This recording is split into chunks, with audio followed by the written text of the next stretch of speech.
Let's do it up. All right. Hello. Welcome back to another Hex Happy Hour show. What's up, Motley? What's up, Cabana? What's up, Kirk? Oh, doing great. How are you doing? What's up, Freddie? Well, where am I looking? Am I looking at this site? What's up, dude? Hey, what's up, DJ Cryptomatic? Hey, how are you doing, everyone? Thank you for the lead-in, man. Yes, we had 100 views live on that. You're gonna be. Oh, what? It's not bad for Friday. I usually try to avoid the Fridays because it's a very tough grind on a Friday because everybody's streaming. Right. But, we had 100 views live, so I think people are in the mood for the Cabana Happy Hour. It's amazing. Well, I appreciate everybody teasing it out there, and we're working as one community. We are stronger together. Yes. So we strong. we have an entire evening of content. So we have we had a bonus hour or two of DJ Cryptomatic led into this show. Then he's going to lead out and lead into the ladies discourse syndicate with Nagabo at 8 p.m. Eastern, and then I believe at 10 p.m. Eastern. Then it's the discourse syndicate effing hangout. Jesus. Where's Vince? Where is Vince? Vince? He's taking a day off. He's taking the day off. He's in chat. MIA. Yeah. He runs it out, man. Chat support. Yes, but what's up, everybody in chat? Joe Hexotic, see you in there. Nash Hex, what's up? Stylist, been talking to you in chat. Crypto Vince is in chat. He is answering everyone's questions. Feel free to, he was not fired. There is no controversy. I don't know who put that rumor out there, or maybe I just did. We should just keep spreading it. Yeah. We will have Wasabi on with chart porn and any other kinds of conversations. I do have some interesting questions for him regarding some other people's charts, which we can get into that. So that's coming up. We got Hex, we got PulseChain, a lot of PulseChain. That's why I changed the little logo over there. Because that's the hot thing right now. We got Freddie Quotes, we got DJ Cryptomatic, we can talk music. I mean, it's going to be kind of like a free forum. I was telling the guys, wasn't really expecting to be here because we had our finale last week, or our season finale. And finale. Yeah. But we're back in the casual form, but a little more production value than, I would have thought for this week. So, I'm kind of like a beach snob, and it's supposed to be cloudy like the whole weekend. So Motley and I were joking about that. He would have been like, what? I haven't gotten to the point yet where I check the weather before I go anywhere. So like I said, I just show up, and then if it's raining, I just figure out another way to have a good time. It's just probably not going to be as beach related. Yeah, there are lots of fun establishments in beach towns. So. Yeah. We were in Ocean City last week, and it was wide open. No one was wearing anything covering their face. The dance floors were packed. I mean, it was awesome. Yeah. Yeah, a buddy of mine was in Dewey last night, and it was same. I mean, he's like, he snapped me, and it was like, COVID is over. And it's just, I mean, yeah, elbow to elbow. Can't say that word, but yeah, everybody. Right. YouTube. You didn't hear that. But everybody is getting back to normal life, which is good. Yeah. So it's fun. It's good. Yeah. So I guess we're waiting on Wasabi. But how you doing, DJ Cryptomatic? Yeah, I'm fine. My channel is growing and growing and growing each week, and just wanted to say thank you again, everybody, for the support. I mean, it feels to me that when we breach that 300 follower number, that is a certain threshold that you need to get across on Twitch. And now every time I go live, immediately there are viewers. And just a few weeks ago, when I was here on your show, back then we were at I think 160 to 180 followers, and right now we're closing in 400, and I started 0 in just January. Awesome. So it's been a constant ride up, and it's amazing. And on the regular nights, which is always Tuesday for more the black music like hip hop and 80s soul, disco, funk. That shit's racist. Sorry. Black music. Oh, sorry. I'm kidding. Kidding. Urban hip-hop. Just the way things are. You know how Cabana is with his bad jokes. Yeah, yeah. People are funny. No, and Thursday's always changing themes. We had 80s music yesterday, and next week will be country again. And that's on what Thursday I did is want to the ask house. And so these nights always draw between 200 and 400 viewers live. So that is really amazing. It's a lot of eyes on That's Hex. super awesome. What's the that's viewer what I wanted. favorite? What night is house? What night is The house is on Sunday. It's probably the most Alright. professional. The other ones are very Alright, goofy. check that out. It's more difficult to mix, and I have to look for music myself and stuff. So, but maybe that's what makes it interesting too. So, I would like to say the most aesthetic and clean DJ set really is the Sunday night at 10 p.m. European time with the house music.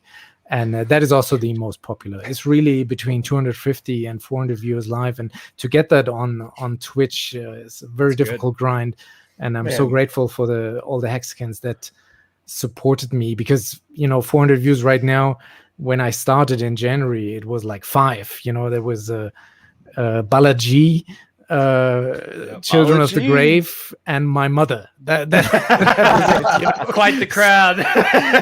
We're grinding it out there, and That's now awesome. we're really drawing numbers. So that's just amazing. And thanks again for all the support. Really, yeah.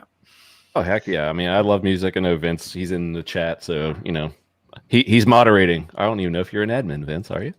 But No, he is, and also he. no, does he's a lot not. of I'm the- going to make him an admin right now. Yeah, I mean, to be able to crank out. I mean, to be able to do 200 to 400 person shows like in IRL. To be able to book and have That's be pretty playing impressive. those Yeah. gigs. I mean, Yeah. to be able to do that regularly with proper production and promotion and planning is one thing. To be able to do it just like on the dime, like several times a week, is great, man. Yeah, it's amazing. And It's I played awesome. in clubs that only fit 150 people maximum. Yeah, so I mean, that is. I've already- seen way greater than that. artists play to 20 people before when it's not promoted or not. So Bro, I have a It's song. awesome. If you do a house set on Sundays, I don't think I've seen that one yet. So one of the Hexicans in the Hexican community reached out to me, and I haven't really talked about this. I teased it on Twitter a little bit, but they reached out to me and they said, "Hey, one of my buddies, he's a DJ here in Europe, Guru Josh Project. Has anyone heard of them?" Oh yeah. So Famous. he reached out to me and he was like, "Hey, I heard your Hexican Anthem, and I've got this beat that I just made, and the guy who rapped on it, I don't know, do you want to see what you can do with it?" So I put a rap down and I actually sang on it, and I put all this work into this song, man. And then he came back and was like, "Oh, I sold it," and he said he sold it to somebody. But I have this song recorded, and I was just gonna drop it, like whatever. I don't give a shit. You sold it. That's your loss, not mine. So if you want, I'll give it to you if you want to play it on Sunday. Yeah, awesome. Sure. Yeah. He so, sold hey, it to a little outfit called Swedish House Mafia or Alesso. No. What's the guy's name from? I'm kidding. No. He did. It was like, hold on, let me pull it up. I have it on Telegram. Like here. somebody huge. Someone we know. That's what he said. Yeah. Oh, that's awesome. Hold on. At least he said he did. I don't know. Yeah. I don't know how, how true it is, but let me see if I can what's up, find it. brother Wasabi? How you doing? He's a Good. DJ. How you guys doing? Can you hear me? Yeah, good. Oh yeah, we can hear you. Cool. Hey, what's going on, brother? Good. Yeah. How's your Friday going? Good. Yeah, we're waiting on Freddie to see who he got sold out for. So I know, right? Hold on. It was some DJ. Yo, Gotta Wasabi, your pull up my your Telegram. bed's looking well made, by the way. Good job. Every morning, first thing. You have to, man. That's one of the That's right. Just to be clear. You don't want That's to one see of the my best bed habits you then. can what was that guy's name? It's the is guy that who the taco dining spot? No. Okay. Joe's guessing Avicii. That'd be pretty impressive. No, it was a DJ. He's a big DJ here in America. He was at Ursher, baby. HF Festival in like 2003. I went to a couple HF festivals back in the day. Did you really? Did you go to the yeah. one where Eminem performed? and, No, I there's some did kind of rush? go. No doubt with before they got huge with Gwen Oh, Stefani. nice. Yeah, Garbage was there. That was- So that was many. back in the day. Yeah, back in the day. But yeah, fun story. I guess we can tell it here. So Shirley Manson, lead singer of Garbage, not the best looking woman in the face, but you know. So we go up and I think it was RFK. So we're up behind the actual stage, and then you know they come on and they're playing, and then we make our way down, and we were kind of, I mean, you could walk all over the place, and it was you know, spread out enough to where you kind of like walk right up to the middle.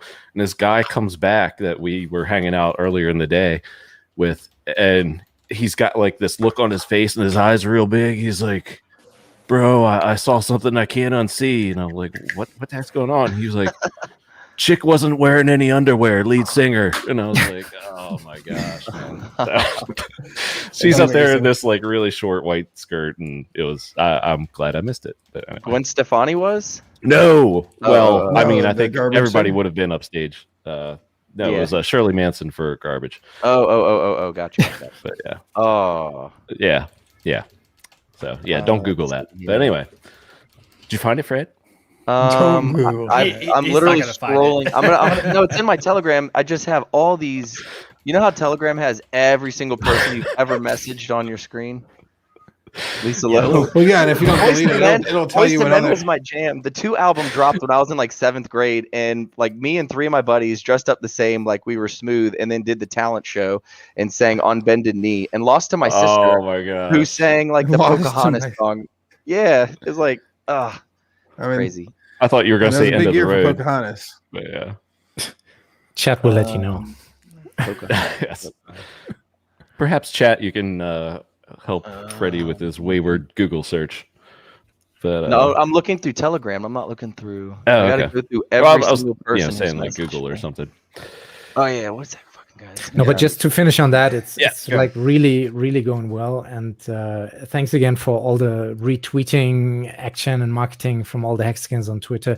And the show is really to get no coiners involved with Hex. That's what it's about. And the Hexicans help to build that base viewership so that you get seen on Twitch, because they only push you up if you have a certain amount of followers, a certain amount of people watching live, and then all these others come in and you get noticed on the main browsing page. And we really have every now and then people, even the one time when Richard he was chilling with us in one of the house sessions, and then somebody came in and said, hey, what is this hex? So I was like, yeah, perfect, Got him. so we can show that this is actually working. It's working. Do you have show any Hex. That's you have any confirmed onboards?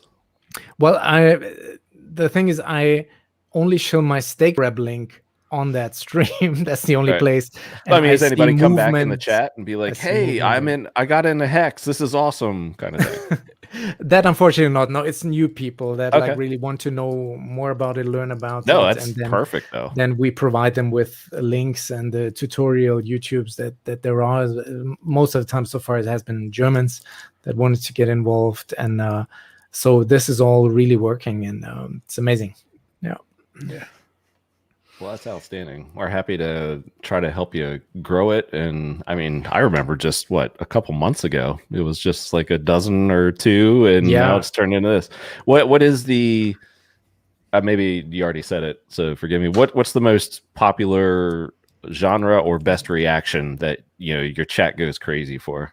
You think? Yeah, that's the house music on Sundays. That's really what they like the most, and it's these driving beats and rhythm is disco stuff, and I think that speaks to most people. The other, whether it's the 80s or the country, they're also popular. They draw maybe 200 views live, but that's then very kind of special as a niche music, whereas the house on Sunday, that is more overlapping and more people from different genres like that. So I think that is but I still like to keep it interesting and play different songs each time and keep rolling through the genres as much as I can. One day my day job will be back in full swing, and then I might have to scale back, but as long as we're still in this lockdown mode as we are in Germany, then I keep on doing it. Yeah. Nice. Yeah, he said he sold it to Paul Oakenfold, so who knows? Oh, okay. I don't think so. I don't know. It's kind of So the guy who does the hex lamps is the one who put me onto his friend, who is like the dude from Guru Josh Project, not the guy who died, the old Guru Josh, but like whoever, the Darren. Oh, that's his damn name. All right, here we go. This whole episode's gonna be Freddie like piecing everything together. Like, I'm gonna get this. Just wait. Freddie, look at his lost keys. It was a late night last night. I remembered another word, guys. What is this? A game of Clue? I don't know. Forward it to you. Well, while he's looking at that, some more filler here. So if you go down in the description chat, we have the Hexican Anthem that's down there, the audio track by Freddie. They have his performance that was at the 2021 Hexican Anthem performance by Freddie Quotes HEX conference. That's what I want to say. Hosted by Matty Allen. So that was a cool video that was there. And DJ CRYPTOMATic's Twitch channel. So bookmark all those at some point. Obviously, don't go there right now because this is too entertaining. Yes. This is one of the best. Oh, thanks, Joe. Appreciate you, bro. Yeah. So let me catch everyone else up. So we had a big going away party for one of our friends last night, and I didn't get to bed until about 3 this morning. And we have a 2-year-old, so of course he was up at 6:30. And so I'm working on no sleep, slam busy at work all day today, and then just trying to piece it together. So bear with me, guys. Thank you. I appreciate it. Joe, Dick. You're good, bro. But how are the crawfish though? They were amazing. So it was late in the season. The flavor was good. So I guess it's like the shells are harder now because it's later in the season. But we had them overnighted from Louisiana. So nice. They were good. Oh, they were so good. I love crawfish. That's actually probably one of my favorite shellfish is actually crawfish. Yeah. Such a good eat. That's one I've never had. Really? Yeah. You're missing out. Yeah, I used to catch them in the creek when I was a kid, so I feel like it's just like, oh, these like little things, or like where do they get them?Here do you catch them? Creeks, lakes, I think. ponds. Yeah. Yeah. Oh, okay. So like the ones yeah, bugs. Okay. They're Pretty most much. popular like in New Orleans and Louisiana area because they're like during like at the mouth of the Mississippi, they literally can dredge up. I mean, they're scooping piles of these things out of there. You can get some that look like mini lobsters almost. Oh, yeah. Yeah. Oh, for sure. Good. And so like the crawfish boils in New Orleans are like that's where I first like ever got into one in the first place, was at like a jazz fest. And I mean, they're creepy and weird to me at first, man. I'm not gonna lie. I was like, what in the heck are we eating here? But after at a 3 a.m. adventure, 4 a.m, whatever, we're up till sunrise and still haven't eaten, and now there's a pile of crawfish in front of me, and I'll eat whatever's there at that point in time. And next thing you know, I like crawfish. So yeah, here we are. Walter, they're easy. You just break them and suck out the tail. Done. You just move on to it's like a bag of chips. Right. Oh man, Walter is like trying to roast what's enough roaches. Okay. I mean, they are basically basically sea roaches. I mean, that is true. That is true. Well, I think a lot of things are. Lobsters, crabs. Okay, I mean, it used to be peasant food like that. That's what the peasant class used to eat, and now you pay $20 a pound for it. So yeah, exactly. So are lobsters. Yeah, I mean, I like lobster, but I do agree with him on the time thing. I've never had crawfish, so I can't speak to it. But like just regular crabs, not the legs, but like crab, I just can't do it, man. It's like so much work for so little. That's work. But if you're doing a crab, the stone crab are my favorite by far because you can get the giant legs that like you have a lot of meat in those bitches. And I mean, they're pricey, but they're the best. We went on the Hexican Orlando meetup. It was me, Hexcon, Hexo, and Big Pep, and we went to dinner. And Hexcon was like looking at the stone crab. And he's like, oh, I'll get everyone stone crab or whatever. He's like, we were looking at the menu, and he thought it was like he's like, oh, I'll get 2 crabs. That'll be enough for everyone at the table. So like, he's like, do you guys want something? Like, yeah, maybe, sure.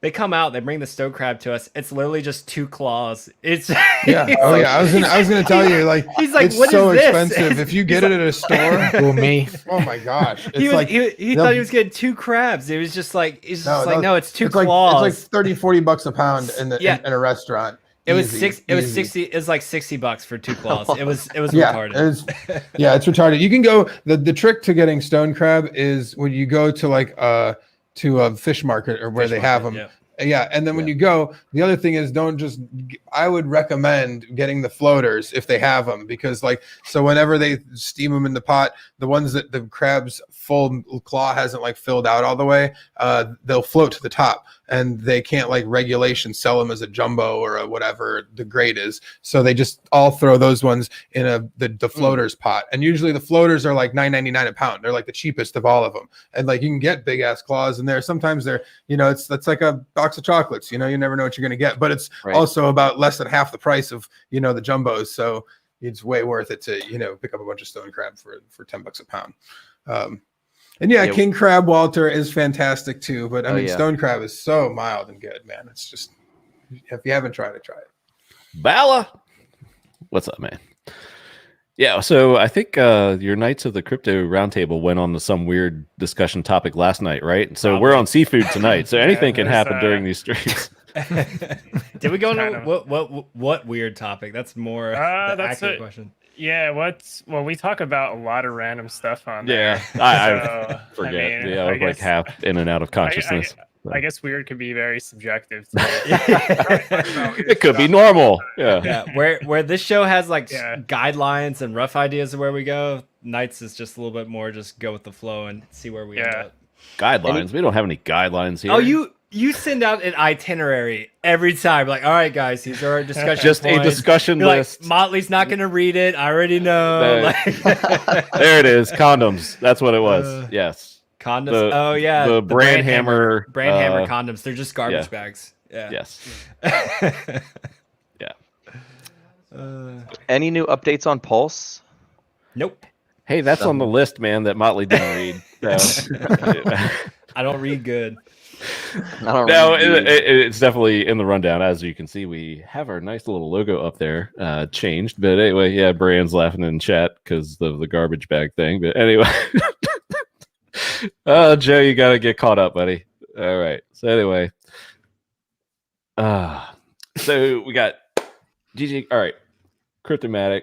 We had your open there. So appreciate that. And again, for those who haven't seen the tweets, stick around after the show. He's actually going to do the lead-in for the Discourse Syndicate Ladies Hex stream with Nagabo after this show, so it's going to be awesome.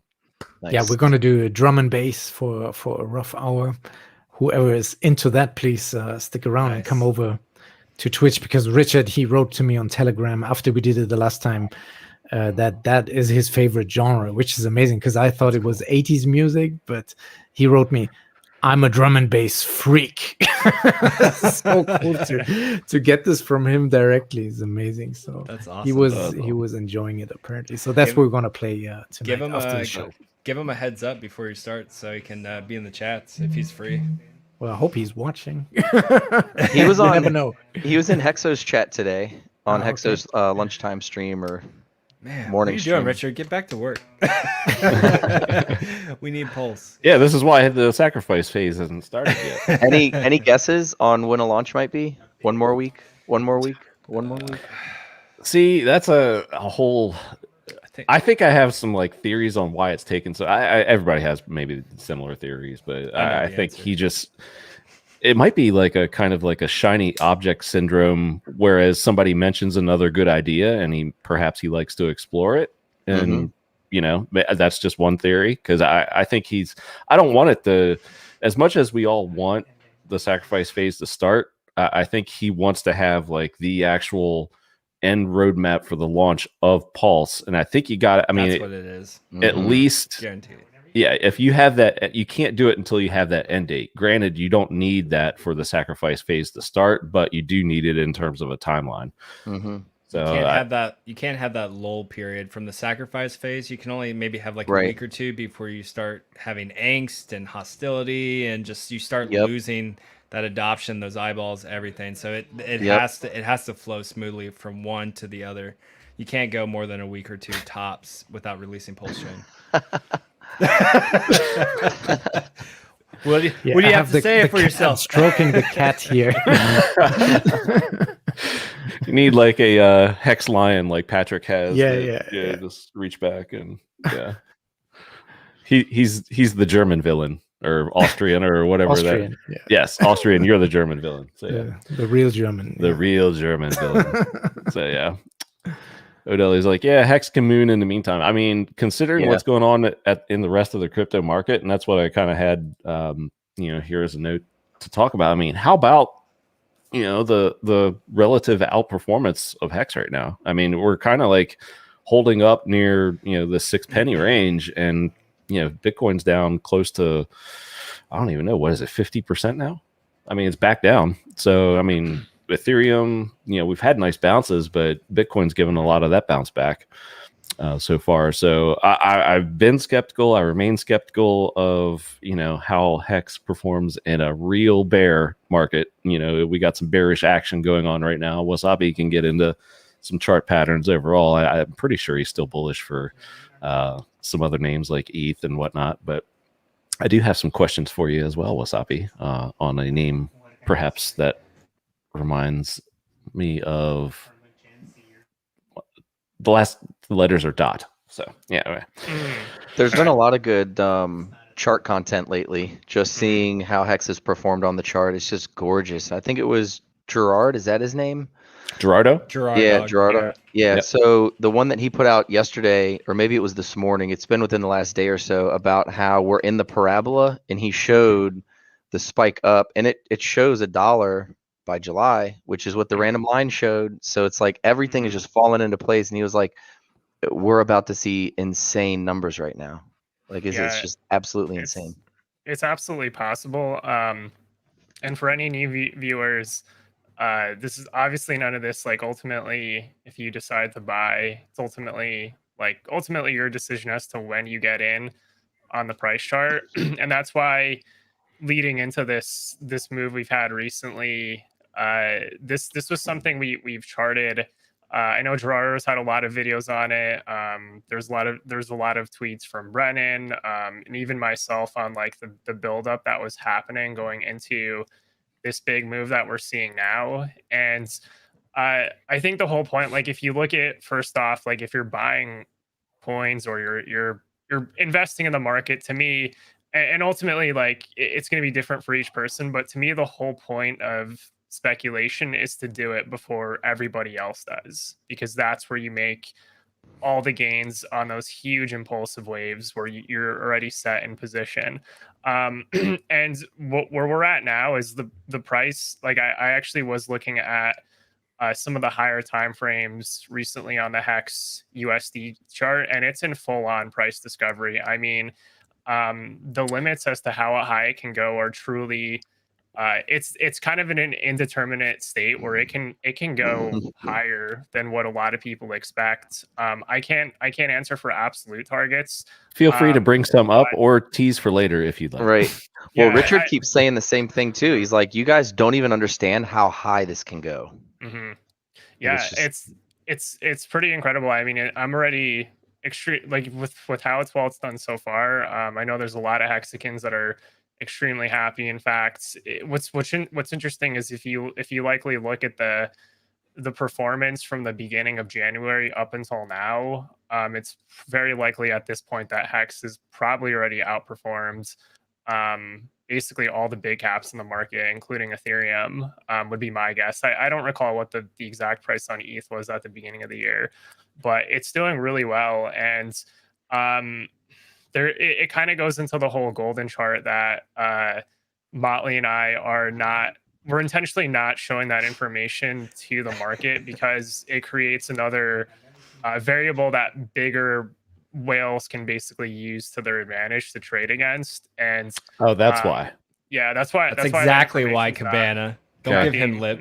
The less information people have as far as what they're speculating on, there's a higher chance that they'll make a mistake, something like that. If they're scaling out or something like that, they may do it too soon and then find out they can only buy back a small percent of the bag they used to have. And in fact, that already exists on chain. Like there was whales that got drained from like 20% up to like 50% of a penny that had 200 to 300 million hex. And then if you look at how much they can buy now, totally vaporized, and they're now no longer relevance like in the system if you look at all the stakeholders. So once you go into price discovery, the chart could just do really amazing things. And so far, all the higher time frames, if you look at I would say the main ones, the 3-day and the weekly time frames all look very good on the HEX to USD chart. And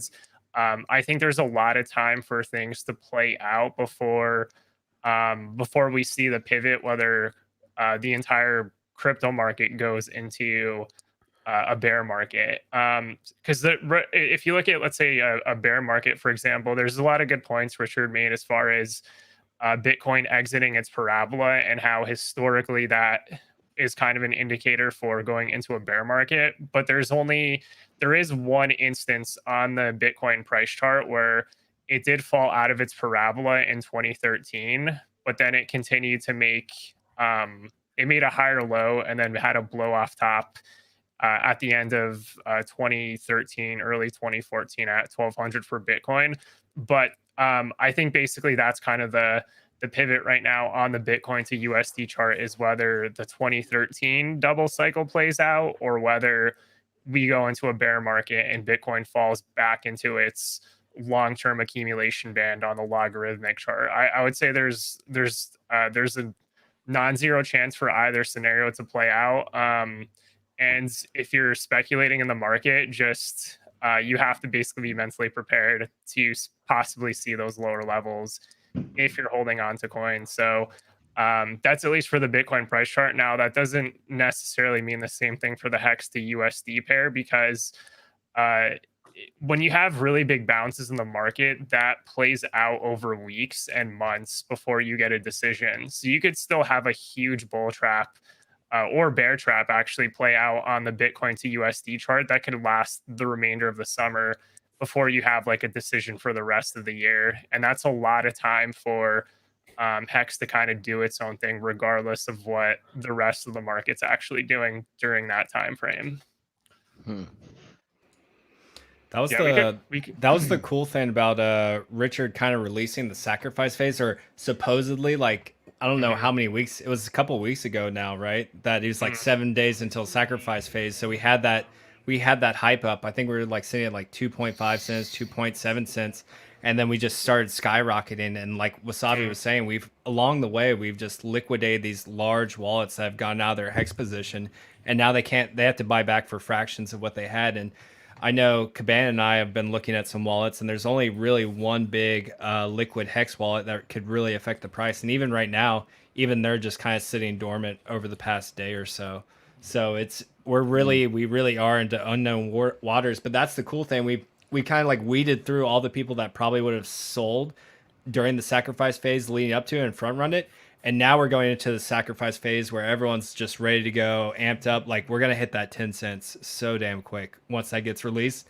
I think that day that Richard released it, I think we hit 10 cents. It's But for me, what I observed with this dip or the correction just now, and that speaks to how great HEX is it took a lot longer for HEX to start the correction, whereas the rest of the market was already down. It took longer. Then, to be fair, it eventually also corrected 50%. But look at where it's now. So the whole move down and bounce back up is a lot faster than all of the rest of the market, because we're already back to where we was before this correction, and Bitcoin and everything else is not. So I think that's super bullish, just how fast it moves. And yeah, absolutely. We could pull up some, if you guys are interested. We could pull up some price charts, at least to start. Maybe Bitcoin's like kind of a good reference to give kind of a good idea as to how long the market may have before possibly going into before perhaps Bitcoin and Ethereum could get nuked sometime this summer. We are very interested. We're very interested. Yeah, queue those up, and while you're queuing those up, we do have some topics in chat I want to get to before it goes away. Tiago, did you guys enjoy Nicole's stream with BitBoy and the other dudes? I think she did a good job with calling out some of the gatekeeping stuff. So that was phenomenal. Yeah, great. Yeah, we did like that, definitely. Bala, Do you think it's better to launch a new blockchain network during a bear phase or a bull phase? I'd argue bull, but ideally we got the cards we're being dealt, so I don't know if you just want to. I mean, here's the nice thing about you don't want to put the brakes on nice it. That's for sure. About if this is a bear phase that we're moving into, if it is, the nice thing about that is, you remember the last time we were in a bear phase when the bear market happened? You know, when Richard actually called it last time, it really wasn't at the top. Like, he didn't call the top then. Most people didn't. Most people didn't realize we were like moving fully into a bear, because like that second pump was so fat in 2018 that we had, you know, like that most people were like fully bull trapped up, you know. So it took more than a month passed. I mean, we weren't until March, April time until people, you know, from the crash in January, until people were like, oh, this might be a reality. You know, it's so like there was still a lot of buying that happened and that got us back up to those bounces, you know. So you know, like I said each of the other weeks we've been on this show for the past 3 weeks, like, now please, I'm ready yesterday. Like I was let's do it. Word. Wasabi, you got some goodies? You're talking about for the price chart, or for Bala's question? Oh, I mean, you can throw some in there if you want. I'm scrolling down the list. Sorry. Oh, okay. But yeah, I saw you might have some stuff ready. I didn't want to go to it unless you're good to go. So. Oh yeah, I can flip over to the price chart here. And then just let me know when you guys are able to view it. What do we have here? Okay, so on the price chart, there's only one instance where when Bitcoin fell out of the parabola, it continued up into the remainder of its bull market, and that's where the purple circle is, back in July of 2013.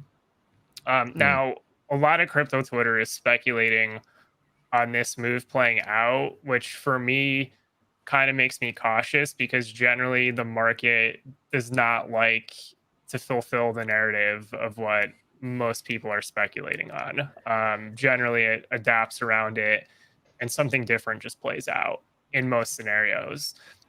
So assuming we're not getting this 2013 double cycle, and we're getting a combination of a lengthening bull market cycle, which at this point seems very, very likely, the areas where Bitcoin really likes to bounce is after it tends to retest the 100 3-day moving average on the price chart. So this first green circle was back in 2014.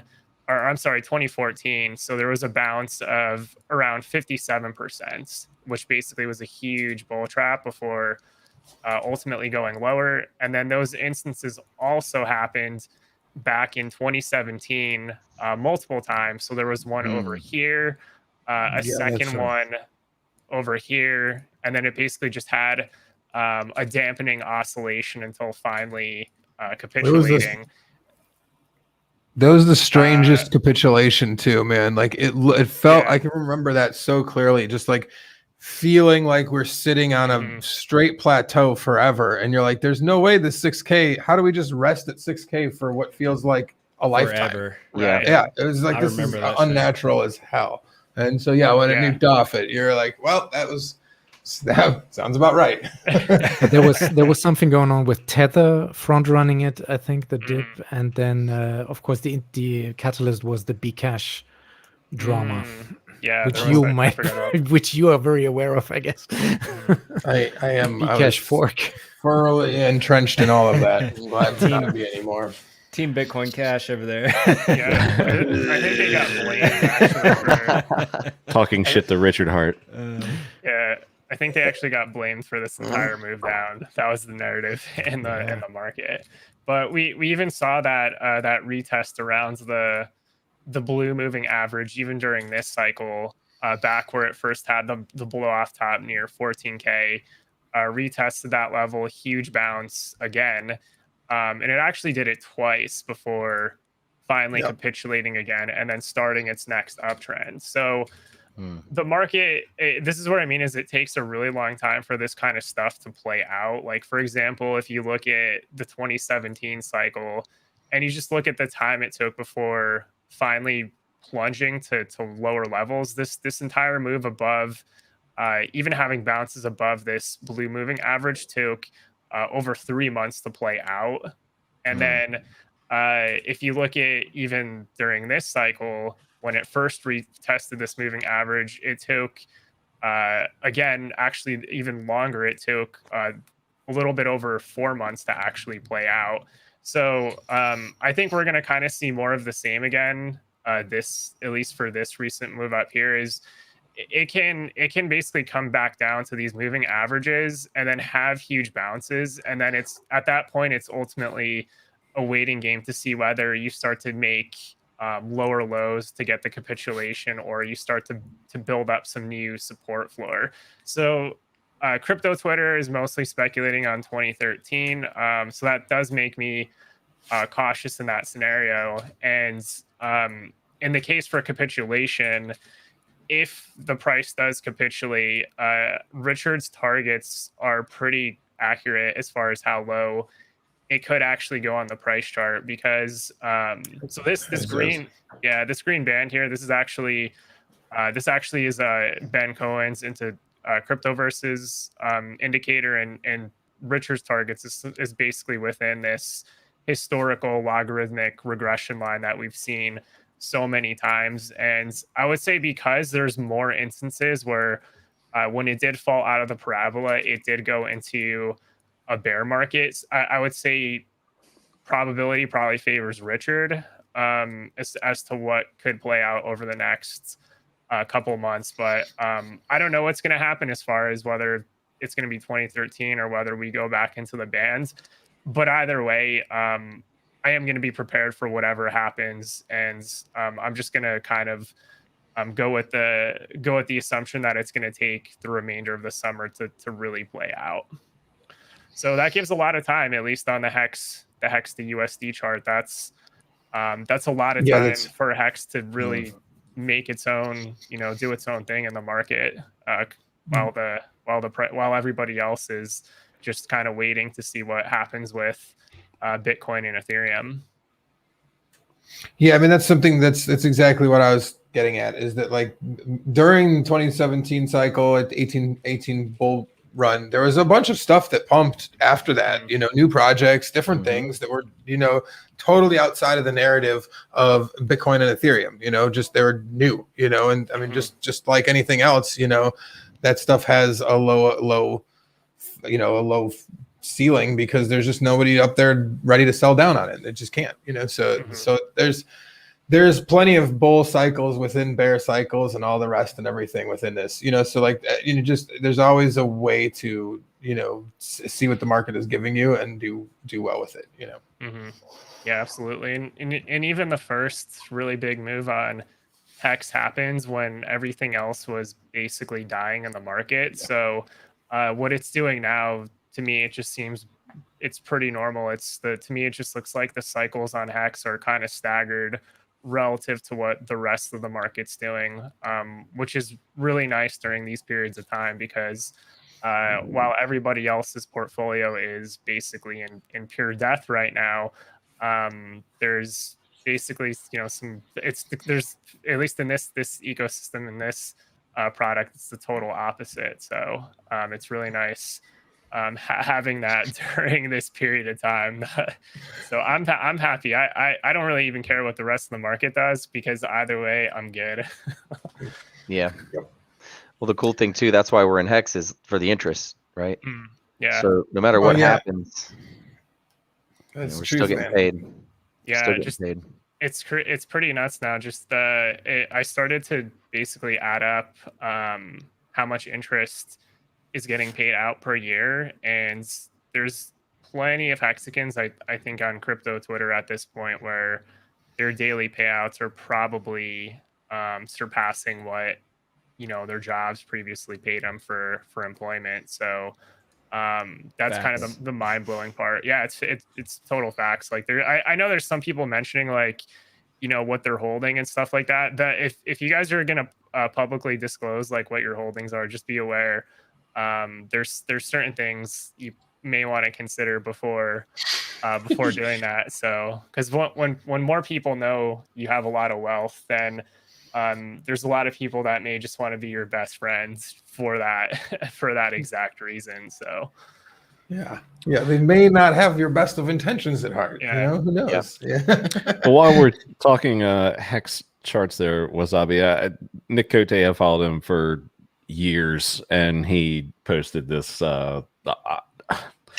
He doesn't take into consideration, I guess, the supply dynamics of hex, because like so many of these outsiders, they don't understand that key equation. So yes, things will at times almost certainly trade technically, but others, they have more things at play. So this is the chart that he threw out there today. Dial M for murder, man. He's hilarious. That's you know, I don't know very many. Is that a technical pattern? That I've never murder pattern. I think it's just a troll job, knowing him, and I don't know. Just Wasabi, have any just takes on just table napkin stuff? I know we didn't ask you about this earlier, but it just is like, oh, okay, well, it could be a double top. That's awesome. And I guess that's kind of what he's going for, and then crash back down to like a penny or something. But I'm just like, okay, bro. I just kind of interpret it as a random M. That has no meaning whatsoever. Because that's really same.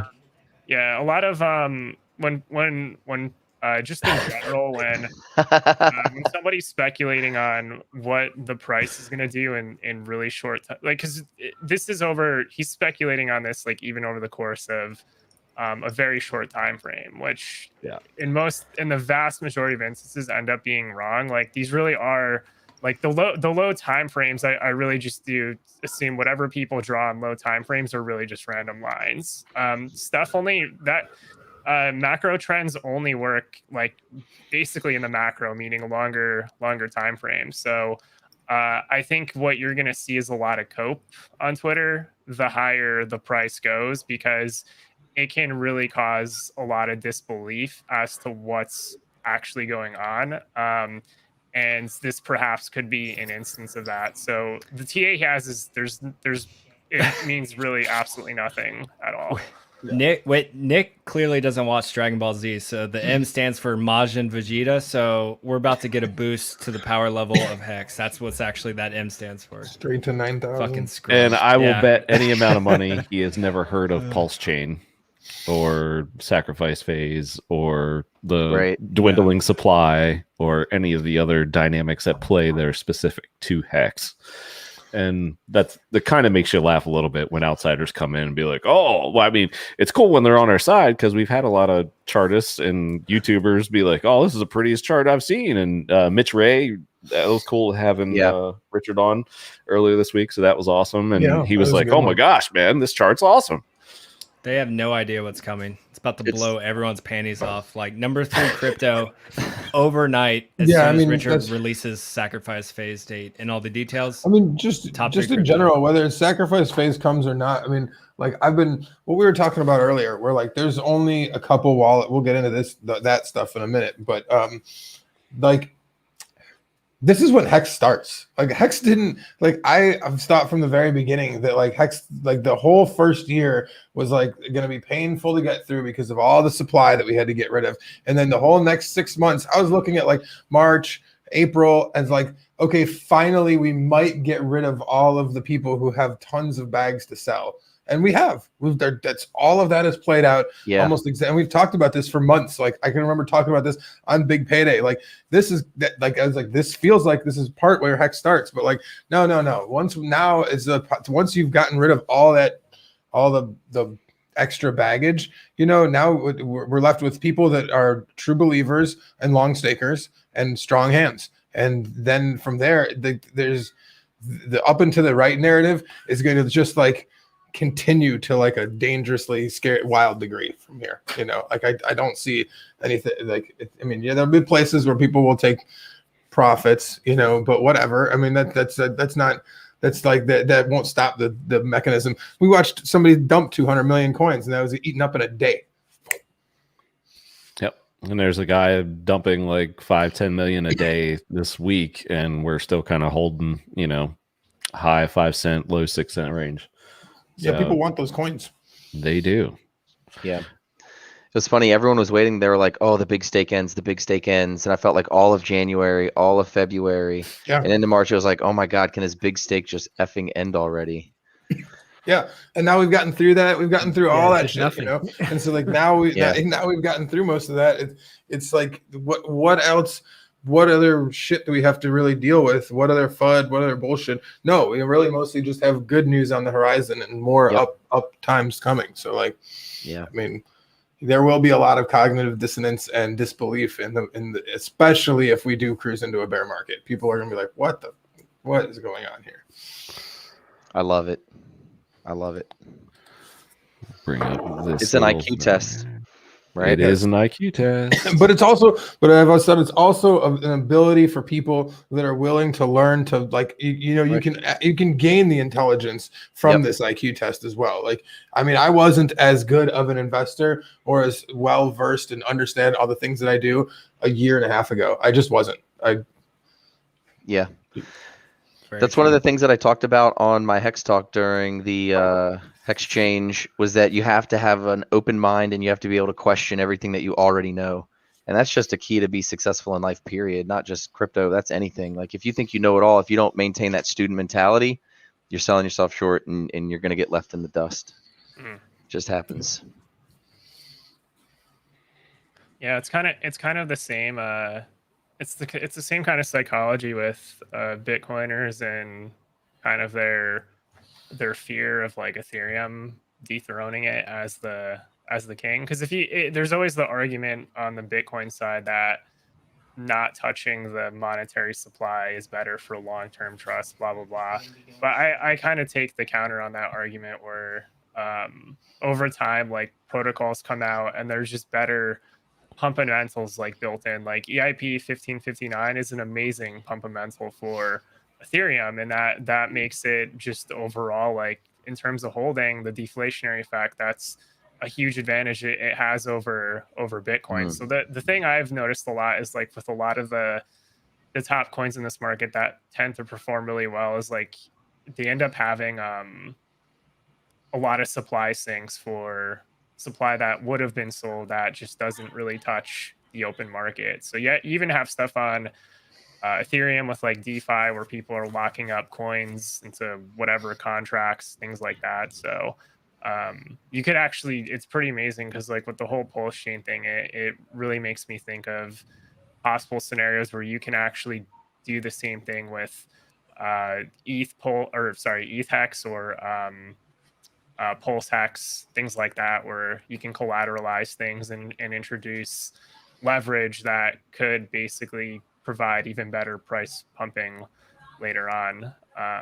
Because like a lot of the big moves that happen on Bitcoin and even Ethereum are highly like those are highly leveraged moves like on the price charts, and then you have the shorts on the one side that are just getting destroyed over and over again through these like market cycles. So I'm pretty excited to see what gets built on Pulse for that reason, because I'm speculating we are going to see ways for traders to introduce like leverage into the system, which I know Richard really wants as well.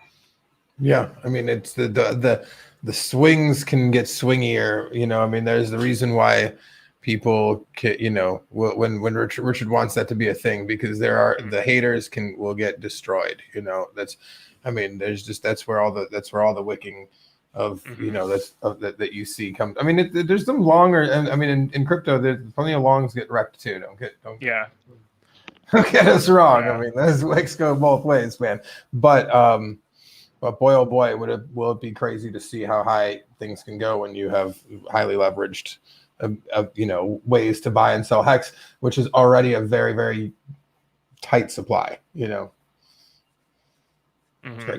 But with Bitcoin, there's one question. Do you guys believe in this stock to flow model from Plan B that is out there? Because that is not at all indicating that we have reached any kind of top right now. And that thing has 11, 12 years of data in there and has been accurate in the past. Do you think that is just some graphic, or do you think there is something to it? That's a good question. I mean, like, Into the room. I've really liked to enjoy its success over the years. You know, I think that has been nifty. You know, but are there outliers and anomalies all the time? And something that's like, you know, meant to fit, and you know, to fit something is not always perfect. Yeah, I mean, so I would love to, you know, think that it's going to hold true. That would be great. Yeah, it's I think we'll have a good answer, at least for the stock to flow model this cycle. And I guess right. it like this summer, you know, if we get the double cycle move, then there's a lot of merit to the stock to flow model. And then if we don't quite get that type of move, then I guess a different model is, there's some other model that could be created that's more accurate. But yeah, I mean, there's a good chance we get the flippening. So yeah, I mean, just in general, everything off. Yeah, I mean, we can get the flippening on a bear market too, man. Some things can crash harder than others, you know. Like that's, you know, that could happen very easily. I mean, if Ethereum stayed under 4K, but Bitcoin dumped 10K, I mean, you'd be looking at pretty close right there, you know. So I mean, there's a lot of ways to get to the end goal of what, you know, what we think is going to be the reality. The beer market. The beer market. Das beer market. Das beer market. Yeah. But I mean, but you're right. You're totally right, Wasabi, that like this summer will tell us a lot more. And like here's the thing: is like you can play it either way. I mean, I'm not telling anybody to trade, but I mean, like if Bitcoin goes past 65K at 70K and Ethereum goes to $5,000, then fucking by all means go long everything. Fine, no financial advice, but like, you know, like it's all back on, baby, you know. But like until you get some sort of serious confirmation bias like that, like expect to see lower lows. That's all. I think we can go either way. I think we're just gonna have to wait and watch what Bitcoin does. But I mean, I think at this point it can go either or. It's just gonna be how the markets react to it. Like, I think both. Yeah, are very and plausible. there could be a huge divergence too. I mean, like the flippening could be tumultuous. Everyone's always talked about it, like it's gonna be some fucking, like there's gonna be a party when it happens or something. But like the reality is you know, like blood everywhere. but that's it. It's like we've always talked about, like if Bitcoin goes down, it's bad for the whole markets, right? That's something that we all agree with, you know. Yes. That's not good for anybody. Well, if Ethereum wants to dethrone Bitcoin, the easiest way for it to do it is for Bitcoin to be on a downswing as well, you know. So even like I said, even if Ethereum doubles up again and Bitcoin's on a downswing, it's still going to feel painful for the markets, you know. It's still going to not be the narrative of the flippening that everyone was expecting, that we're all popping champagne bottles at the tops and that's why it's happening. Like that might not be it at all, you know. I mean, we might be because we're Hexicans and we're in PulseChain and we're going to pop some bottles anyway, you know, at the top anyway. But like the rest of the market, things might happen differently than people were expecting. I mean, it usually does. There's a lot of beverage talk in chat. Johnny Chaos, BTC crash is going to be investing in alcohol and beer stocks. Paula, what's everyone drinking? It's happy hour. Well, funny you could ask, because we got Briz in the house. Hey guys, how's it going? What's going on, man? How's everyone doing? Oh, not too bad. A little more happy now that you're here. Nice. I think you got something going on. What's going on? Well, you know, I've been doing. I like to do a lot of cooking at home. And so I kind of recently discovered like smoothies, and you know, like a really easy, like healthy smoothie is like a banana, almond milk, and peanut butter, right? 3 ingredients, you mix that up. It's fairly healthy and delicious. Pretty good to go. And then I ended up falling down a rabbit hole of TikTok concoctions and drink recipes. And I ended up finding one recipe that I thought was really good, and it just screamed Hexican.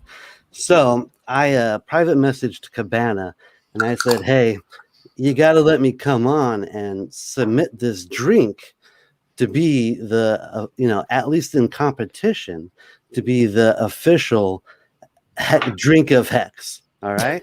Now, I challenge anyone to find a better or make a better drink, but this is going to be my official submission. So I'd like to show everyone how to make this drink. Is that all right with everybody? Awesome. I think by that's all really means. outstanding. All right. Yeah. So, What Pump our ingredients bags. do we need? so right here, it's a pretty simple drink. It's 4 ingredients. We just have a Corona, a little bit of orange juice. I prefer some pulp. I think it kind of helps with the texture. A little bit of grenadine, and then tequila. All right. Ooh. Pretty simple drink. First, you got to get a Corona. Open it up. Do we need ice? Well, my drink is cold, but if you prefer it, yeah. All right. Oh, So the we're- full beer. Yeah, you just pour the whole beer in there. Boom, right? Right in the mason jar. I love it. Yeah, Yeah. If you're not drinking out of a mason jar, that's the Yeah, best way we- to drink beer. what are you doing? And we got a little bit of a little orange juice, and because I'm a home cook, I don't really measure nothing. I just kind of eyeball it. A little splashy splash. It's like How a many parts beer? How many parts orange juice? Two It's little like the splashy splashes. worst Martha Parts Stewart beer. video ever. That's the magic, the measurement. Two little splashy splashes. Of orange Raise juice? your frozen. There you go. couple dollops of orange juice. Dallops. I believe that's a true measure. It is a measure. It is. Yeah. Usually only when you're dealing Usually with in sour cream, food. Not Right. Then the thing that makes this drink special is the coloring, because we have that beautiful tequila sunrise of Hex. So I got a little grenadine. We use a little grenadine. We did a little splash. Little, I don't know how much, about that much. Cabana looked like he was pouring the grenadine. It came out a lot faster. Sorry. It Sorry. gives us Some like this- redder than others. PulseChain. This is a pulse beverage. Sorry. Gives us this beautiful little coloring. But lastly, we don't want to forget, we have a little bit of tequila. So I pour in, because I'm a lightweight, I pour in about half a bottle. Oh, tequila doesn't even There look you good go. right now. There we go, about half a bottle. And there we go. Mm. That's basically, Freddie's still let's go back to recovering. normal. Bro, I had too much Basically, you got tequila a nice last night. little Hexican Sunrise. Wow. Beautiful. Oh, There man. we go. Beautiful. Beautiful. Beautiful. Yes. And if you want, Cheers. just kind of mix it up a little bit. Mm. I'm telling you. Cheers, everybody. Yes. So does it have a name? Fantastic word. The Hexican Sunrise? Is that? Hexican Sunrise. That's my Nice. official submission for the official drink of Hex. In the There you moonshine go. jar. Exactly. Hell yeah. Yeah. Yeah, I like it.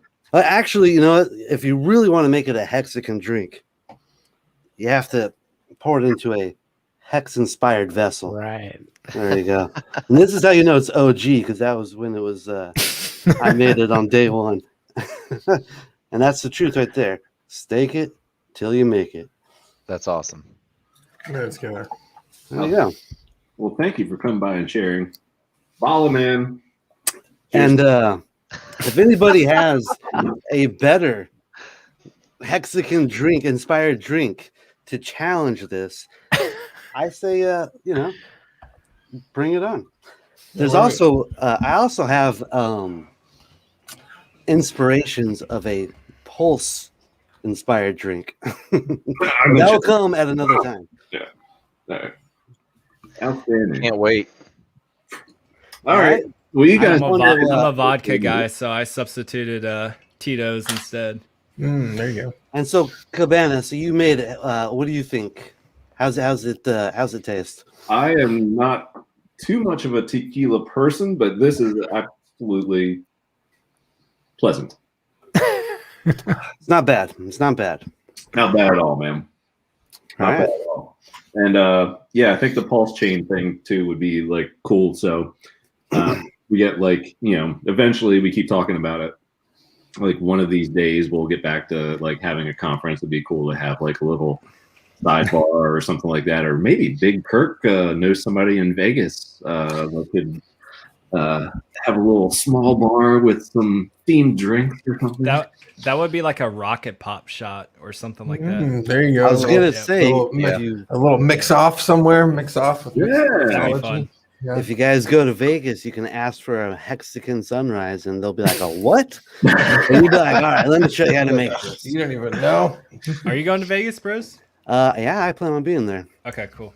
It's very close to me, so I'm Yeah, over I here in know. That's SoCal. why I assumed you were coming. All right, gents, I'm going to return to the studio. Have at it for a minute. All right. Nice. Aye. What's a? All right, I like it. I might come at you with a pulse drink mix off. Let's do it. Yeah, like it. you know what? Mhm. You could make a different version with like a mango or a pineapple. Yeah, I was with thinking maybe a, a little chambord somewhere in there. A little Yeah. purple. Yeah. Actually, maybe a Be little that creative. blue curaçao. A little like Yeah. something I love like that. Brisology's Little pulse chain, sales yeah. pitch on that. Like, this is good for the texture. Yeah. It's good for the price. I like that. Well, I heard if everyone We used to- makes this drink during the contract takeover, if we have enough people make it, the price will pump. That's actually true We- because we- we all get drunk and purchase Hex. So Yeah, exactly. We used to that's actually a make thing.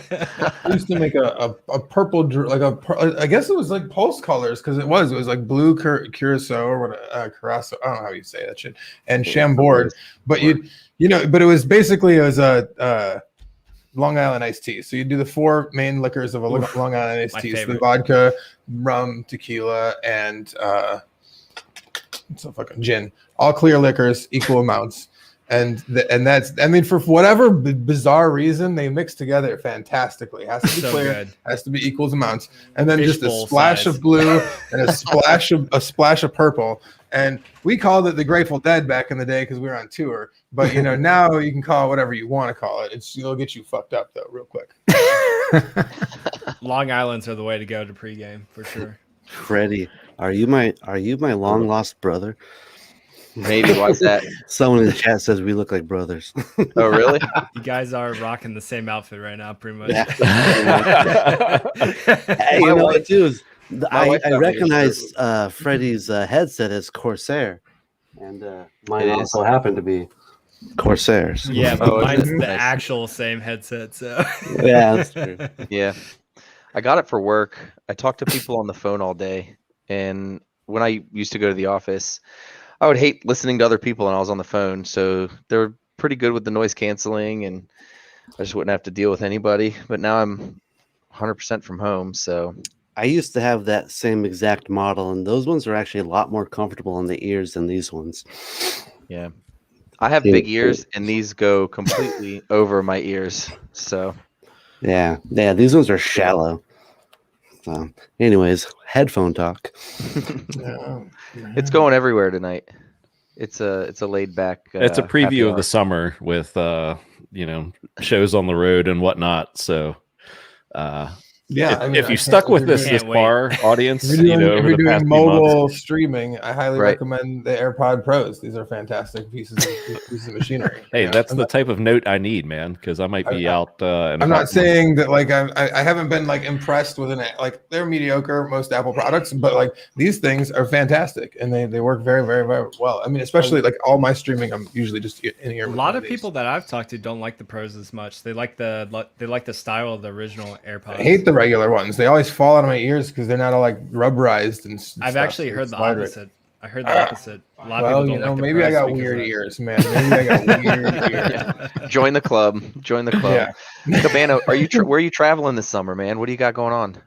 I am doing East Coast beaches, so I love like Delaware, OC, Delaware's good. Yeah. maybe Virginia Beach. Just those are like easy drives for me. Yeah. But also doing like a Florida tour in a few weeks, so I'm gonna be Nice. like Anna Maria, Siesta Key, Paso Grill. Oh, Siesta Keys are so much fun. Had a What, the great time TV out show, there. The Hot Girls? What? Huh? What? Siesta Keys? That's where you said you were going in Florida, right? Key. It's one the It's just a key. Oh, Key. Siesta Key, though, I thought. yes. Never mind. Yeah. You said plural. I did like the Oh, Florida sorry. Keys, like Key I might have West. slurred a little bit. No. Siesta Key Beach. Yeah. No, Yeah, that's yeah. beautiful. It's like beautiful white beach. sand. One of my favorite beaches. Yeah, That's awesome, man. That's that very- whole area in there, Bradenton. I think it's like Lido, or however you pronounce it. And there's a couple in there, but yeah, just knocking off a couple more from my list, perhaps for a second Hexican hangout area. Yeah. Also interested in getting together with Big Pep. We've been talking about it, so we will have a Cabana Pep rally here in a couple weeks. I hope so. Well, maybe a month. So Hell My yeah, wife and I'll I tune set in.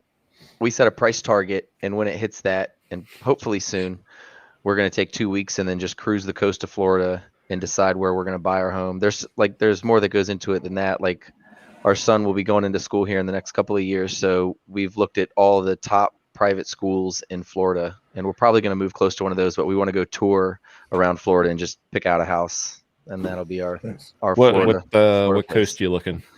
I like the Atlantic coast, but I do too, and that's the thing. I love them both. Yeah. So that's what I'm trying to do now. Is It's more chill on the Gulf. yeah, It's more laid. Yeah. It's more laid back. I would say the quality of the beaches are actually nicer on the Gulf, as far as like Siesta Key and like the white beaches. And But it's- there's like no Yeah. waves, right? yeah, no, Yeah, but no, that's the I thing dig is, that. I'm it's all like- about no waves. it's like anti-sport and like there's not like wakeboarding and skiing and boating as much on the Gulf power as the boat Atlantic. stuff. You can take power. Yep. But yeah, you're right. And then my biggest problem was living there is that you don't realize how warm the Atlantic or the Gulf is. It's like all- bathwater. Yeah, it's like bathwater all the time. You're like, Really? I jumped into bathwater. That's interesting. It's like, not as refreshing as you might think it is. It's an older, and the age range is going to be a little bit older too on the Gulf as well. Yes. Yeah. It's a little bit more of a younger scene on the Atlantic coast or on the Atlantic side. Yeah, It's like bathwater and oil. I do want to do a Gross. little more around Fort Lauderdale and Hollywood, Florida, like that southeast, just to again gauge, because you'll never learn unless you try it out. So The Spaced Coast is a really cool area. So Cocoa like Beach, man, I love it. Melbourne, Yes, Cocoa Melbourne. We've been Beach, looking in that Melbourne. area. Yeah, So we've been looking right beautiful. around there. So, You like, would like that, if you're Freddie. like You would like that. artsy and like that Yep. kind of shit too. There's super cool galleries and fucking shit like that going on all over there. Really, really awesome area. I have some friends that way that are always putting out cool. That's like the projects. number one area that we're looking in. The bang for your buck. So oceanfront there, because further north than that, St. Augustine, and then further north, I it still spent a lot gets of time in cold. Jacksonville, but But no, I don't want it to you're- be cold. If I'm moving to Florida, I want my low temperature Coco's to be better. like 65 for Yeah. the year. And Oh, it's, you might get a peak Yeah. below that, but yeah. My sister's living out there now. It's super nice. I always Yeah. like Cocoa. my parents lived in Orlando, and we would go over to Cocoa and do Yep. day trips on the beach Yeah, there. you and want it's awesome. the low key secret would be like for a cheap place that's still pretty kick ass. That's not like so like Coconuts? blown up as those. I was gonna say like Well- Titusville is actually like it's right there too, and you can get kick ass property out there. Like if you're looking for space, and it's reasonable price compared to like everywhere else is gonna be more city crunch. Titusville's a little bit out in the middle of nowhere, though, right? It it's right off of 50. Like it's still off of 95. You're still right off of 95. But like Everything's off 95. Yeah, literally. Yeah.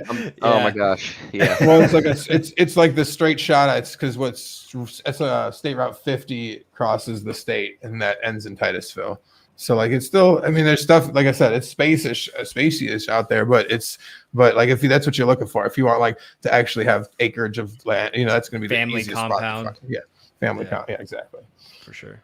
I think a lot of But- Hexicans are going to be moving to Florida. I know a lot of us have been talking about Florida, at least for the zero state taxes, and it is a really great place to live. Like that's where I grew up. I know a lot of Hexicans are looking at it now, and then obviously maybe some other places in the future, like Puerto Rico or other countries for further tax benefits. Florida's like the retirement center of the United States, right?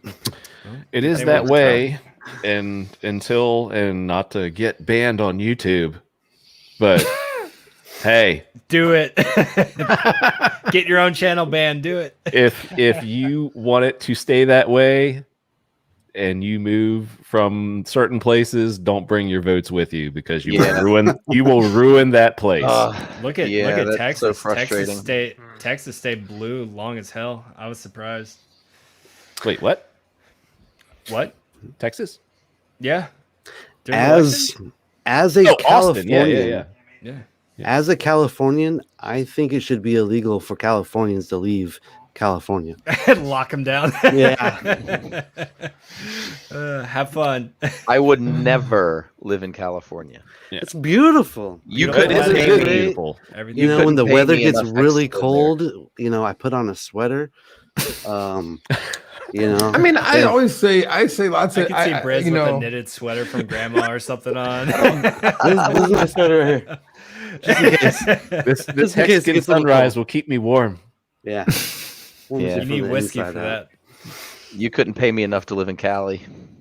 I mean, I'm not saying I was ever thought I could live in Cali, but you know, I do enjoy a fine Napa cab. So you know, let me tell you, I could see you in Cali, Big K. I don't think so, but I hate using those words like the always, the never, every time. You know, as a fan of logic and math and shit, like I usually when people say that shit, I'm like, it tastes blood in the water. It was funny. I took my girl down to Florida to meet my family a little while ago, and we were just going around, like people were like waving to us and stuff. She's like, "Do you know all these people?" I'm like, "No." I was like, "I don't know." Just how it is, man. Yeah, I was like, that's just Southern That's the vibe, babe. That's all it is. Just open the doors, wave to random people, say good morning, talk to people instead of just keeping your head down, walking by. Like that's the one thing. Being close to DC, people are just assholes sucks, dude. out here. They are, and it's all about status. When my now wife, but when we first started dating, she lived in Arlington, and it's like anytime I would go up there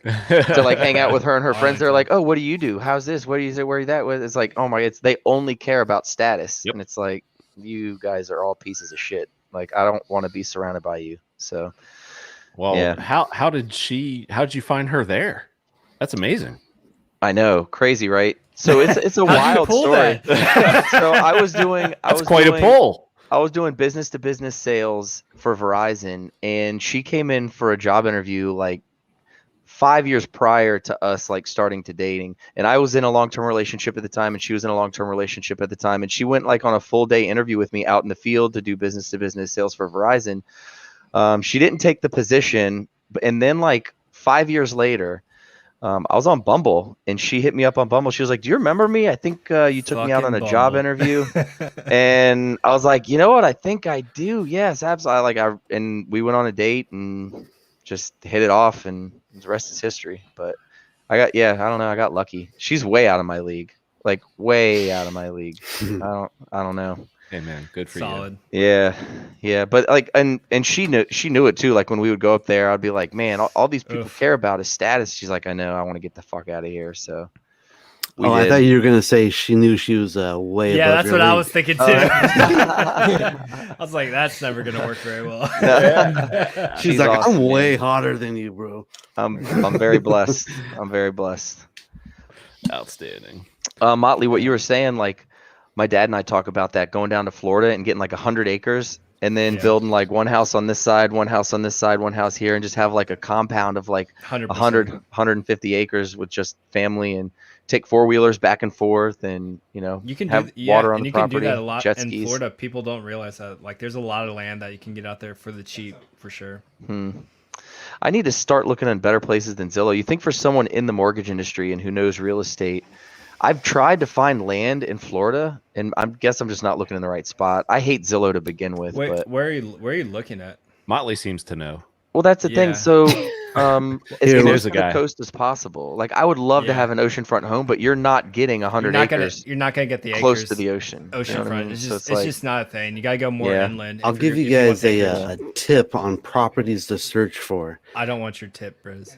decommissioned nuclear missile silos. The government tries to sell them, and you can get an awesome plot of land for like 600 grand. Briz would Please put live down the in a Hexican hole. Sunrise. Right. Briz would live in a hole in the In ground. a Like, bunker. hey, anyone ever thought about a missile silo? If you want 12 stories underground with easily I don't. defensible flat land all around Heavily it, radiated. hey, we're not going to live Immerse forever, yourself everyone. in the radiation. Just feel it. Briz like crawls out of his hole with like an extra appendage coming out. Like, what's up, Yeah, guys? you Just You got to bring Crank it yourself a open. Geiger counter when you do the walkthrough with the realtor. That's for sure. She's got like a full hazmat suit on with it. I'm talking not gonna wanna walk down there. 12,000 square feet for like $500,000. I want to wake up and see the ocean every morning. Yeah, man. Yeah, true. I'm How with you on awesome that. would that be? I'm a beach guy too. I want to wake up and see the ocean every morning. I mean, I Everyone. love like being on the East Coast. I love the sunrise, and that's awesome. But in Florida, it's also awesome to experience. And Briz Yeah. knows, you get West the Coast. sunsets. Yeah, so that's cool too. So I love them both. It's That's cool why on Florida's the- awesome. Awesome. It's that you cool. get them both. It's cool on the East Coast because if you like wake up for the sunrise, it's a good way just to start your day, go be active, go do something. It's Yeah, a man. good. Yep. It's a good start. Sit on the beach, sitting there. Oh, if So you I've feel- always if you're wanted feeling to. frisky and you want to come to Puerto Rico, you can do both in a day. You can do the sun See, that's what I rise wanna do. sides. and that's what I said. In like a 2-hour drive, 2 hours across, and you're like, there's just so you need to. Be I've always everywhere wanted quick. to watch the sunrise on the Atlantic and then fly and then be on the West Coast and see the sunset that same day. I think that would be an awesome thing to do. That seems like a lot of work. Yeah, Hey, but you can hey. do that in Florida with just driving across the coast too. Is Right. You know, I mean, it's Yeah. like No matter 3-hour what. drive, 2-hour 3.5 drive. hour He- drive. Hex does solve this. Yeah. Hex Oh, does yeah. solve this. It does. You It can does. get your own plane Lear one jets day, solve perhaps. this. Yeah. Hey Heck man, yeah. Freddie, we'll fly together. They I'd do. like to do that as down. well. They do, sir. I think it'd be That awesome. They do. Yeah. I mean, we can charter planes for next Yeah. to nothing. Oh yeah, that's true too. That'd Yeah, be fun to do a I gotta- Hexican charter. I know someone guy. who does Is charters out of Franklin Manassas. Franklin say Hex right Oh, this nice. show? Like we're all talking Hex dreams and stuff is pretty cool. I know. Yeah. Someday he'll do that channel. Someday. but- Where Yeah, you should come Franklin, on. if you watch this on replay, we miss you, bro. So get in here. Miss you in Lifestyles chat. I was gonna say I'll see Hexagon I'll see if he'll come on Promo. next week and see if he'll come in because he's right down the block from me here. Is So, he like, full time? I mean, he's down here. I mean, he's like back and forth from here in Florida. He said so. I'll see if he'll jump on stream with me next week. I'll see if he'll Heck come yeah, on. man. Let's do it. All right, we got a half hour before we throw it back to DJ Cryptomatic with the lead in to the Ladies Discourse Syndicate with Yes. the Nagabo. What's the two bitches? Something. Two What bitches was- for the price of one. Two bitches for the price of Cha-ching, one. motherfucker. I got bitches tickling balls for free. You got XRP? Dump it. Yeah. So dump that shit. All right. Oh, that was like one of the best videos. Oh man. Anyway, go through and chat here. Questions. So let's bring them up. Vogel, would I be able to end my present hex stakes on the new PulseChain? See, senor. Yes, Depends if the snapshot occurs when it's still a stake. The timing of the snapshot, right? Yep, depends on So the time. say of the my snapshot. stake has ended, but I haven't ended it yet, and it's more than 14 days. Oh boy. And I'm Yeah, I'm it would still bleeding they out. it would be in the exact same state as it state. was on Right. you know, so like you'll have to Okay. still go and end both chains. it. You know, you Yep. got to do the work yourself manually on both chains. Hey, I think his question is ETH hex stakes, and that will not work. Like, it has to be on Ethereum hex. Yep, you will still don't. Yeah, your you know, present- You have to do Yeah, if you're- both. They're two. Yeah. They become You'll two get two. separate entities. You'll have Yep. two stakes to end. One As one annoying will as be really Ethereum cheap, is, one will be really expensive.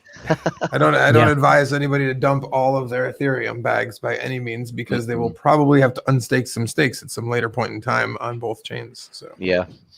Do we have any, just as a panel / room here, do we have any consensus or I guess independent thoughts at this point has it changed in your mind? Ethereum, ETH HEX versus PHEX, Pulse HEX, price changes. I'm still like bearish on PHEX. Or excuse me, I'm sorry.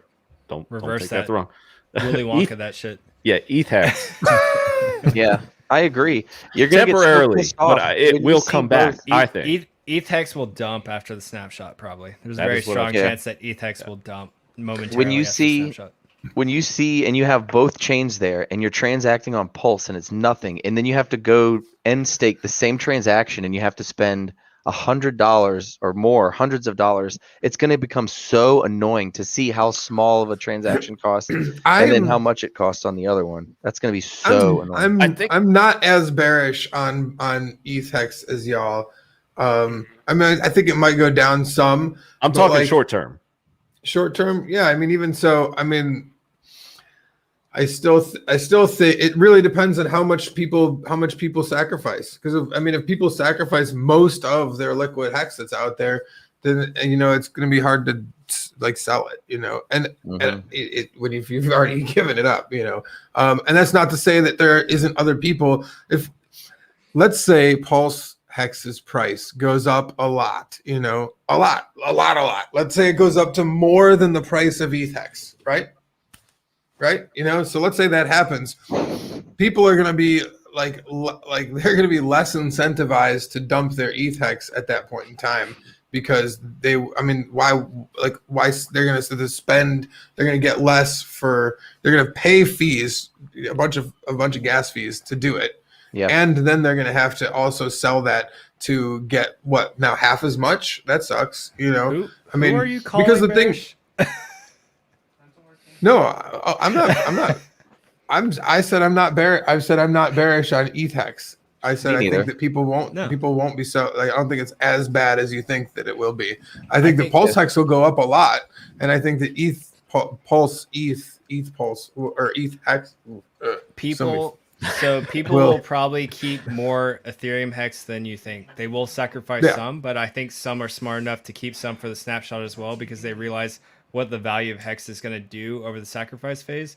So I think there'll be more liquid. I mean, obviously there's not much liquid HEX, but there'll be more than what you're considering because I think most people are going to save a good percentage of their HEX stack. I agree with that. My thought though is that people are going to be heavily incentivized to use their Pulse to buy the Pulse HEX that's out there. I think that like people that are Hexicans that have new bags of big bags of Pulse will want the new Pulse HEX in higher quantities if they can because of all the reasons said. They want it. And there's not that much out there, which is going to cause the price to go up a lot.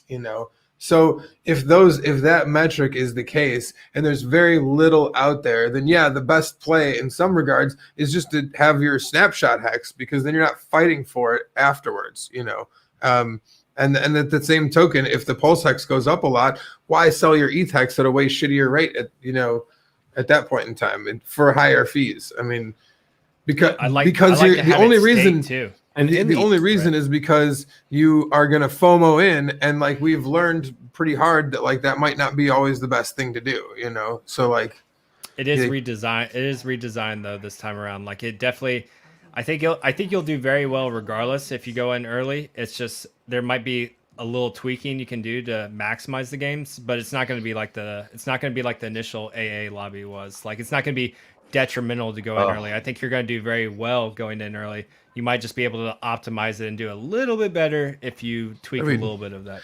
I mean, I just say with 30 days to go, if that's how long you get or less, like early now is better than later. You might forget about that shit, man. I mean, you might like whatever. It's just like time. That shit. I don't know. There's lots of people out there that don't live stream about this shit and they catch us like randomly. Or I know plenty of people that I know a few people that are watching this that like I know that like don't really give a shit. Don't watch Richard at all. Don't even care about him at all. Have not even paid any attention to him whatsoever. They're here. They're here for Big Kirk. And there's your edge. There's your edge because those people will not make as much money as you because they're not. Well, I mean, there's a lot of people out there like that. There's people that buy hex just on an exchange somewhere because they see a cool symbol and a ticker symbol that they like. Like that is a group of people out there. I mean, albeit small that it may be, you know. Motley I was Investor. just talking if with there are somebody different, that different didn't stake their customer- hex through big payday. They just didn't even, they had a good chunk of it and like were just foolish and didn't even like, oh, I didn't even think about it, you know. There wasn't even like, didn't understand the mechanics of it at all. It just was like, I hear it's good, bought it, and then just let it sit, you know. I mean that. Hey, Mr. DJ.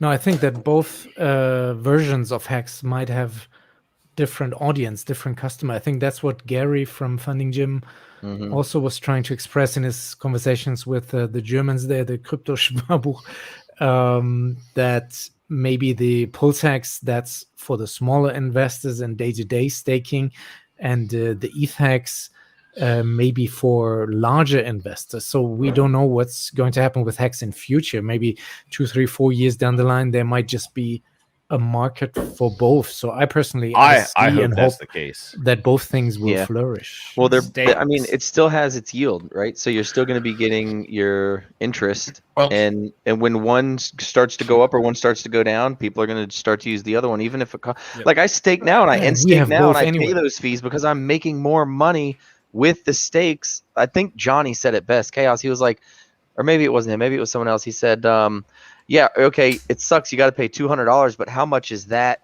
stake worth to you? Yeah. Is that stake worth $200? No. Absolutely. Stake- It is. let's- Well, Stake That's why their there's two. size is There's going to matter with and there's ETH. a couple of metrics that I think people are forgetting too. Is that like there is this wild, like there's always going to be the wild speculation, which is what most of this market is. That ETH 2.0 is going to come out just around the corner tomorrow, next week, or whenever, and 2 years. blow everyone's mind, whatever. Like, and so like some people, maybe bigger whales or longer term investors, can speculate that is coming, and it's a worthy decision to buy now at a cheaper price because you know they have a much longer term horizon. You know that is.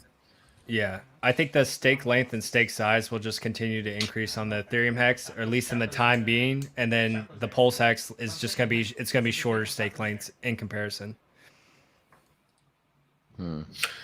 I also wonder if there's not going to be some kind of like, you know, fee, like stake market because there's some sort of arbitrage between the two systems because there will be, or, you know, there will be two different levels of staking percentage, two different, like, you know, gas fees that we're dealing with. And there's somebody is going to be calculating that shit on by the second and Free be able money to be had. Yep. Yes, sir. Yes, sir. So I just, you know, I kind of feel like we have an invisible, benevolent superhero whale that seems to always buy up the big red wicks downward, right? And I think common sense kind of tells us that, you know, once the Pulse Hex chain launches. Did we lose them? oh no. Wow, We lost. that was exciting. Tune in next time for Brisbane. Oh, he's back. He's There he back. is. There you go. I'm not Come sure. again? I'm not sure where I left off. I On think it season makes- 2 premiere. Once the Pulse chain launches. Cut. I think it's common sense that a lot of the E-Hex is going to migrate over to the P-Hex side. And this superhero whale maybe understands that they can't protect against all of those red wicks and is now perhaps injecting a lot of value into the E-Hex chain. Because you got to think about it. We're at like almost 6 cents, and just in April, we're at like 1.5 pennies. Therefore, when PulseChain launches, and if a lot of the E-Hex gets sold down on the open market and maybe drives it down to 3 cents, you can still say, hey, just in April, we're at 1 penny, and you're sat at 3 pennies. So Right. I kind of feel like that might be a scenario. And then because we're all expecting the price of E-Hex to go down, perhaps it's just going to rally upward harder and faster than we could all possibly imagine. So I would not dump all of your E-Hex for simply P-Hex. I think you should have, you know, probably 1/3 in each chain. 1/3 E-Hex, 1/3 P-Hex, and 1/3 Pulse. I think that's a good play. But if you want to give us cheap E-Hex, by all means, please do. Yes. And that's what I come back to is while I do think there's going to be a temporary is, you know, I keep it real here. Like Kareem, the quick maths, the HEX, that's just the easy target to get out of. And I think more people who do not understand the game, be like, I'm dumping this shit, or even people trying to game the system are going to go that route. But I, like Briz just said, I think that will come back rather fast because in the end, it is still code. So as much as as much hate or, you know, anger, vitriol, whatever you have towards Richard or Hex, do you want to make money? Right. I mean, it's code. So Yeah, it's still going to pay come interest. Back. Yeah.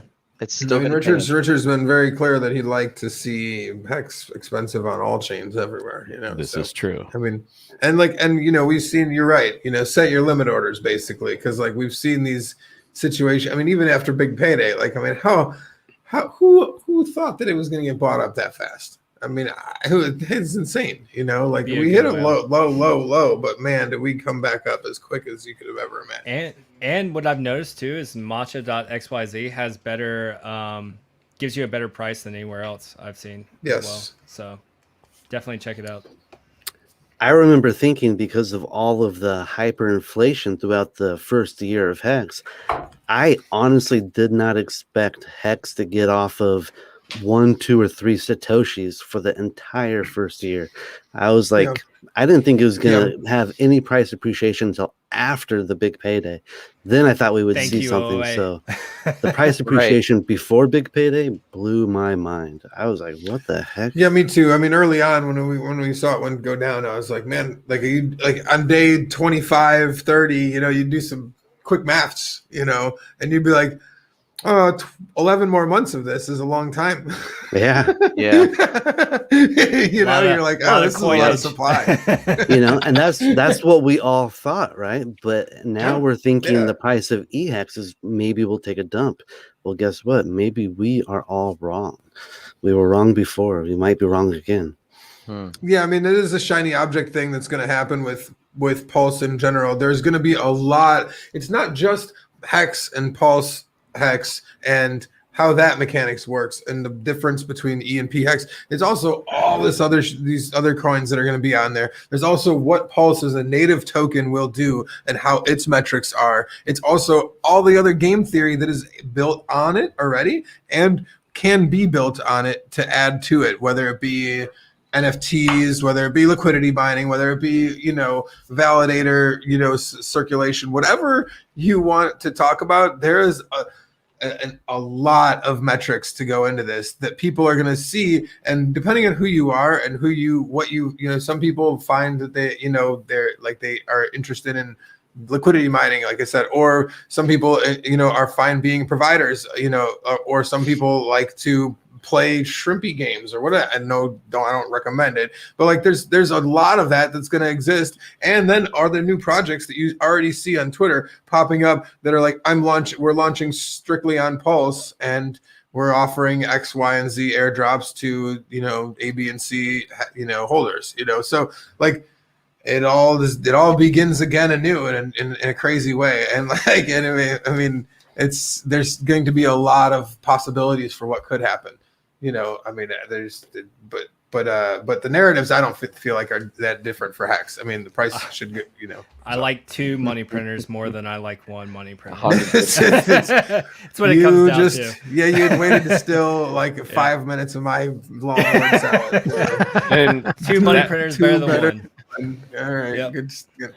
And that's something that I really don't think about and try not to think about, because that is just a whole nother entity that, you know, I think for those Hexicans that have been in this, you know, since the beginning, OGs, whatever, even, you know, for the past year, not even at the very beginning, if ETHEX, you know, holds some form of, you know, parity there, even just remotely close, that's amazing. And I don't think a lot of people are thinking about that. And I'm trying not to, but man, that's exciting. All I know is I will never early in stake any of my ETHEX.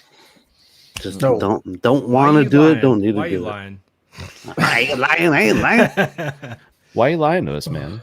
Gosh, disrespectful. I mean, see- I don't know. I will say that by the like, I was talking about this the other day with somebody that was putting it all together themselves. They're like, I bet in like 5 years, like a lot of people are gonna unstake early, because like they'll be halfway to a 10 It's coming now. It's coming now. Just Yeah. wait. During the sacrifice phase, we're gonna see like hex payout per T-share. It's probably gonna, like, I think we saw like 6.11 or something. Like we're going up to like 7, 8, maybe 9. Like it's gonna be It's fun. true. There's a whole nother narrative and a whole nother reason to. I thought that we'd have to wait 4 more years for early Hexicans to see insane gains and just take them early, anyways. And feel the hits. Yeah. Here's another metric that I found pretty interesting. I've been onboarding a lot of different people recently, and I have like 2 different onboarders that have no idea of each other.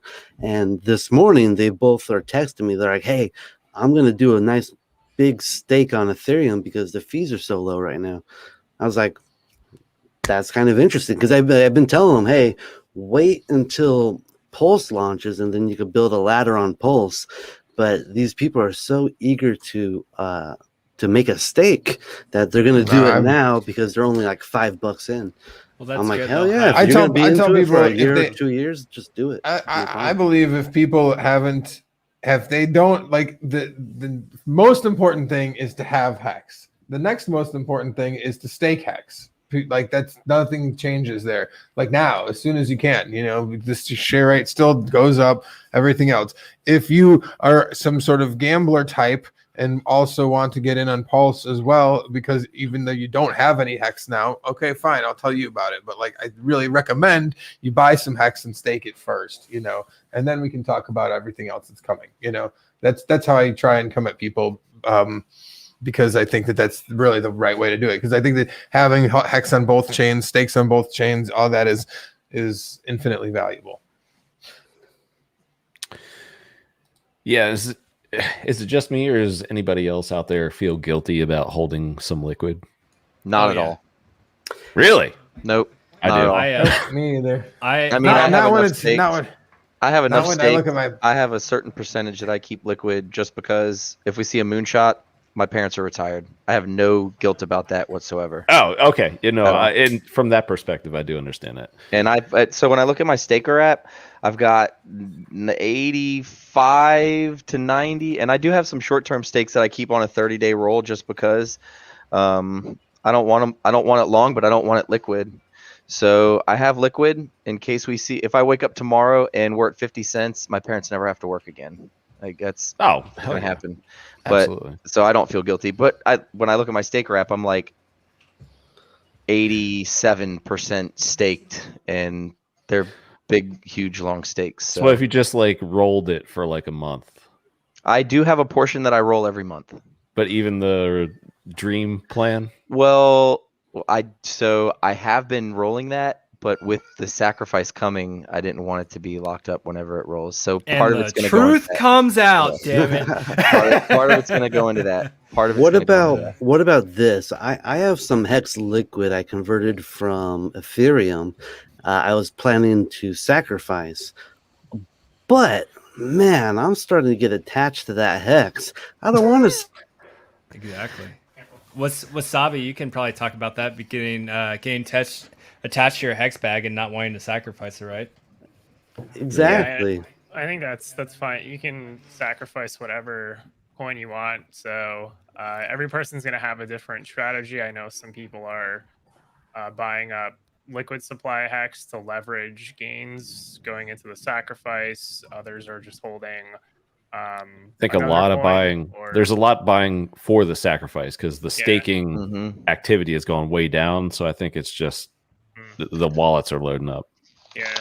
Yeah. There's front running to speculate on higher price, so you get a better snapshot, and the sacrifice is the play that speculators are coming in with. So ultimately, I don't know which one's going to perform better, like long term. So I'm holding on to the hex that I have, I'm not sacrificing it personally, but I don't think it's a bad strategy for somebody that is. It's really basic. Nobody knows like what the overall performance is going to be for those that sacrifice their hex, and then compare, how much hex appreciates from that point on versus how much they get from Pulse token, and that appreciates. Like, that's totally indeterministic, impossible to really answer what's going to happen there. So that's why the easiest play is basically hedge, and you have a balance of all three. I'm in this market long term. I hedge all the time. I'm not basically biasing towards one side to try to get like an absolute insane moonshot, because if you fuck up, like you can't, it's really hard to recover. Yeah. That's serious. Reasonable. Quick welcome to Blue Bum, man. So happy to have you on here. What's up, Blue Bum? I haven't streamed with you yet. I want to do a show with you and maybe just like an Aussie stream with Day 43 and stuff like that. So let's arrange that. But I also saw some of your comments in chat. Is the Naga stream off now? Is that right? I think that, yeah, for some reason Naga had to cancel. Okay. I'm not exactly sure of the exact reasons, and it's probably not my business, but yeah, like so I think that I'm not sure exactly what's happening. Like, I think their stream's going ahead, but I'm not sure if they've found someone else or what. Yeah.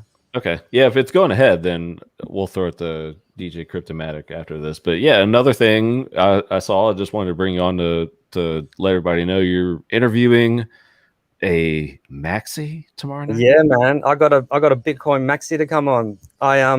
He was a guy who, started Twitter fights back last year. And then at some stage, I ended up having, because he was another Australian, and I ended up having a long conversation with him on Telegram, just talking about everything, and so that he could understand what was all going on and everything like that. And he's still, at the end of that, he wasn't really convinced on Hex. He was still pretty anti it. And then just recently, we got, just after that, Raoul Paul, like, because Hex did so well in that thing, and he made a comment like, what's da da da, and I said, dude, come on, da da da da, and that's gone into a long kind of conversation on Twitter, and then I just invited him on, and he said yes. So let's see what happens. Yeah, nice. Be interesting. Hey, that's outstanding.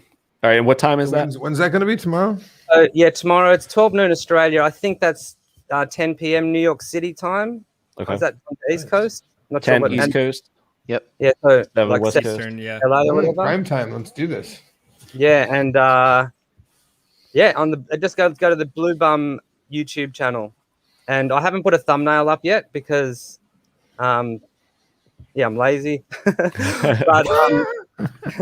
But that'll happen sometime today. I think I'll get a thumbnail up, and yeah, but it's going to be on, and yeah, we'll see what happens.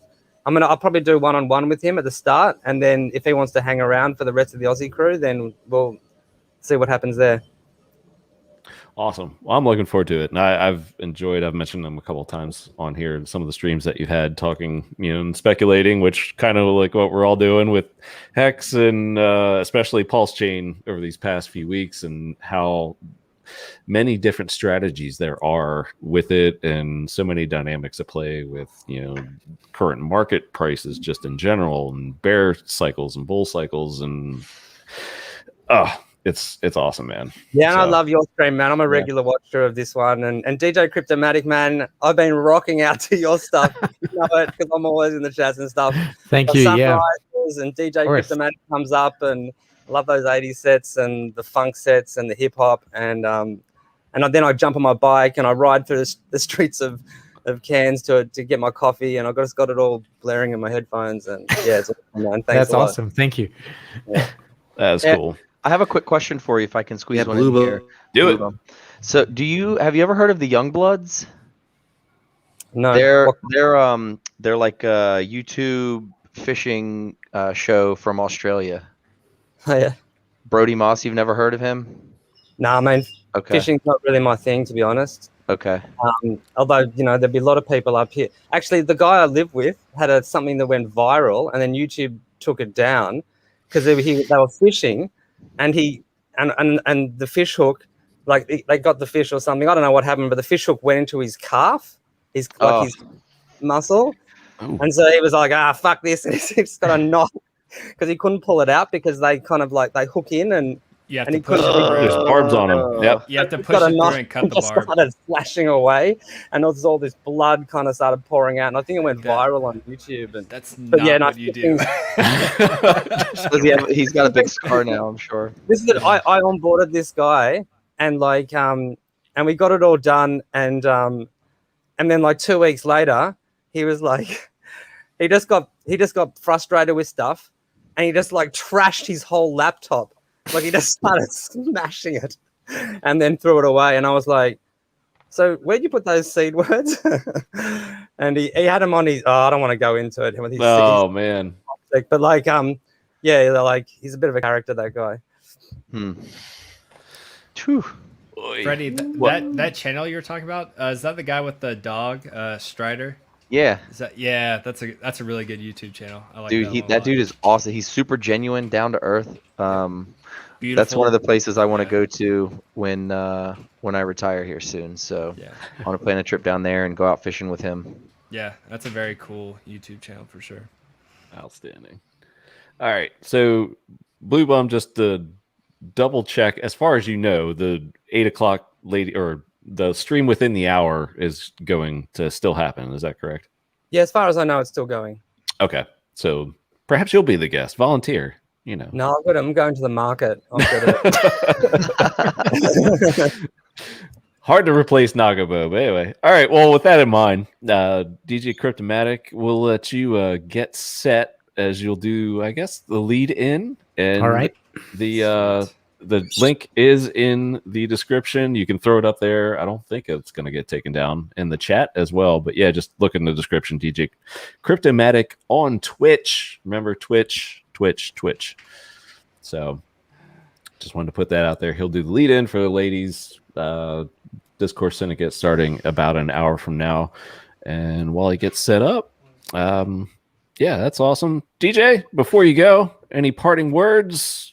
No, just thanks again for having me on, for all the love and support that the community is showing, and it's growing week by week by week. So very grateful for everything, and keep rocking those tunes on Twitch. And I know you had the comment in your agenda with the music policy. Yes, I don't know if you wanted to get it. Yeah, no, go comment on it because this might actually be the end all for all the DJs on there if they really make that happen, that you can't play any more copyrighted music. Could you go to Theta or something?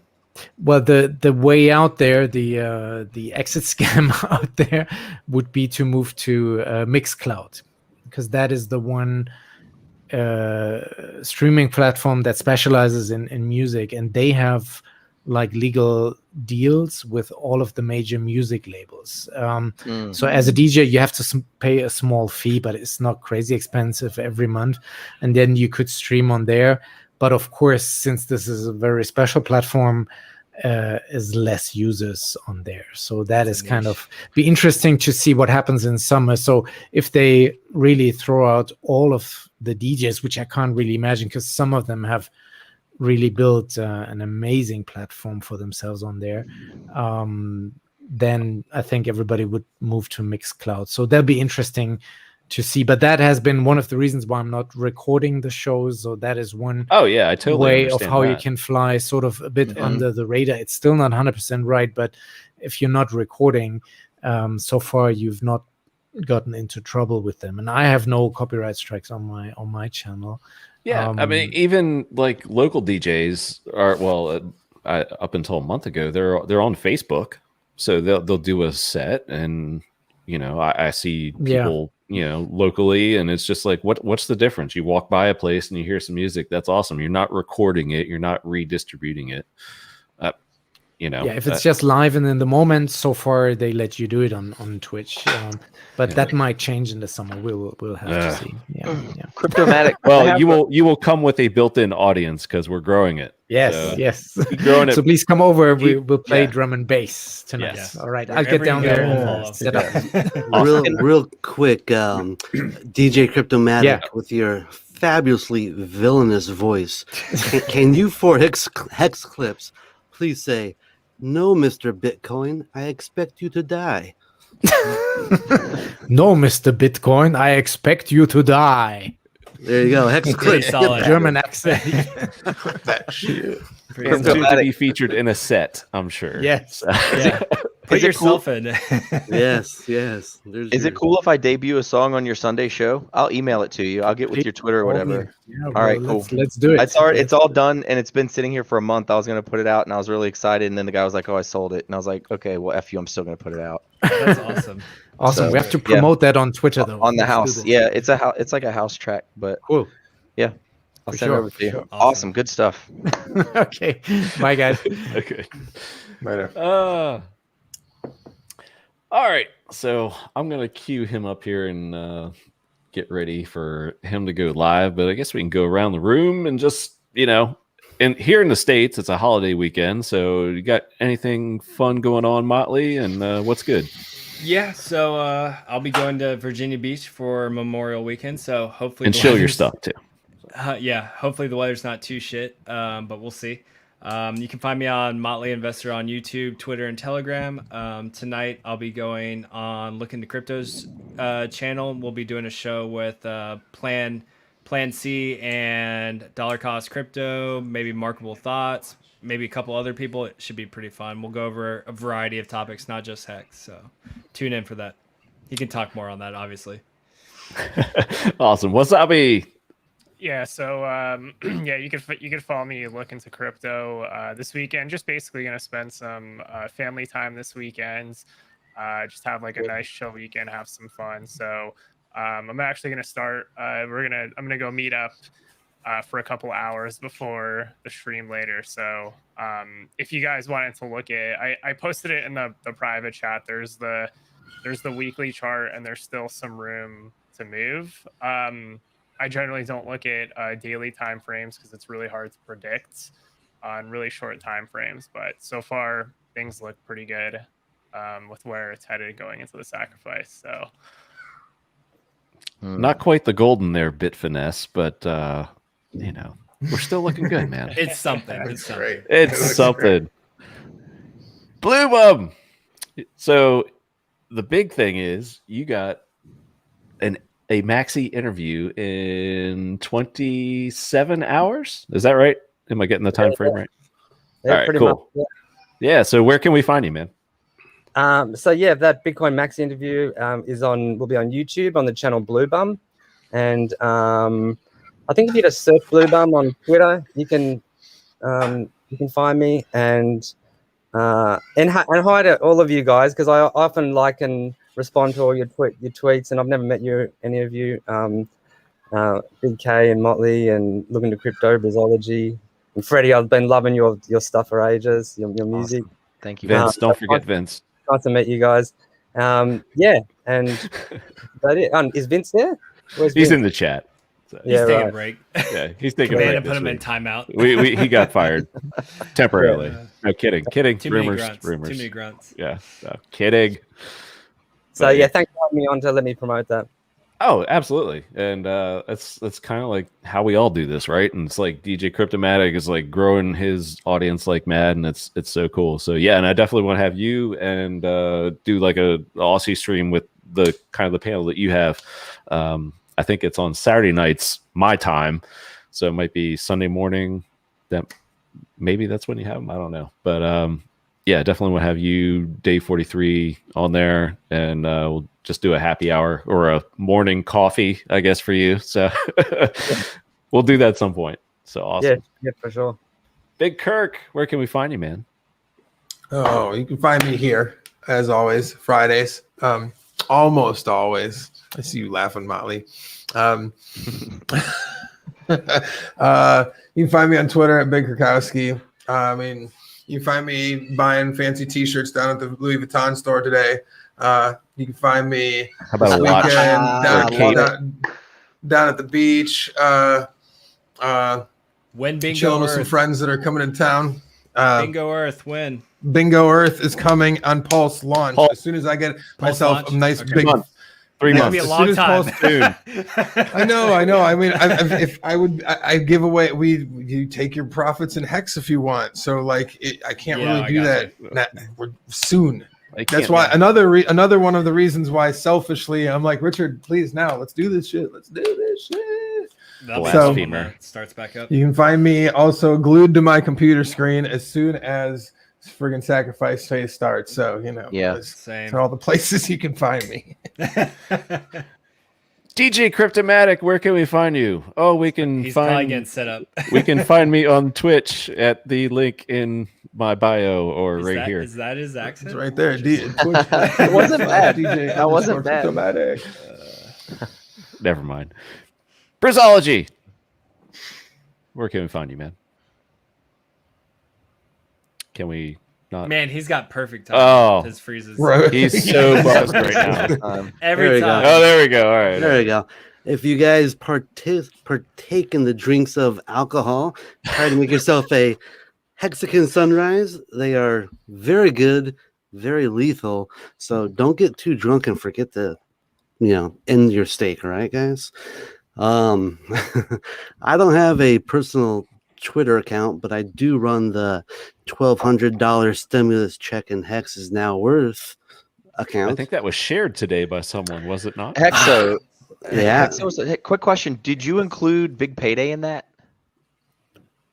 In the $1,200 stimulus? Yeah, what it would No. be worth now. So No, it would be because if you. it was post was Big staked. Payday. Wow.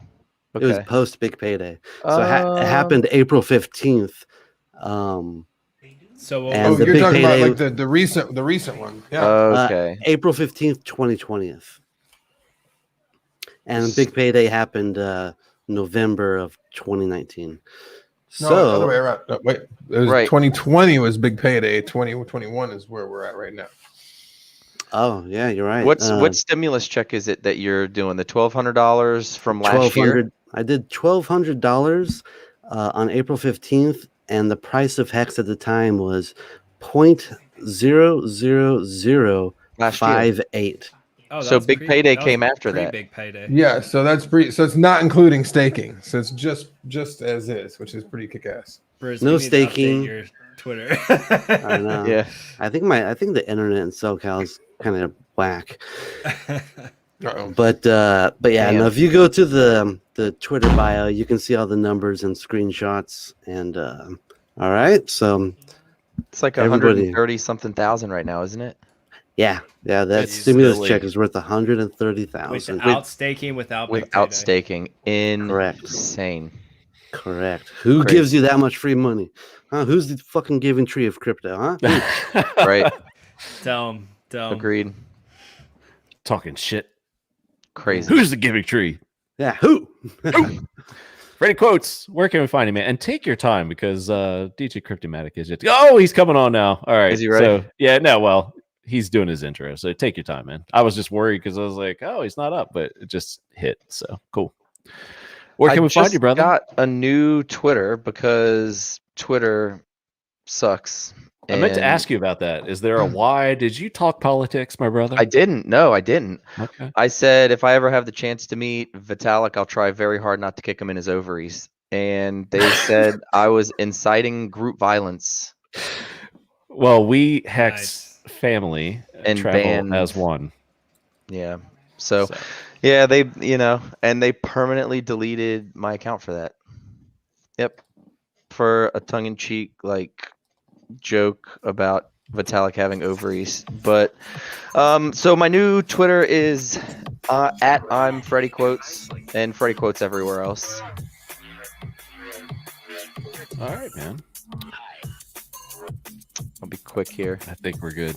He's getting it in. Oh, he's warming up. So yeah, DJ Kryptomatic.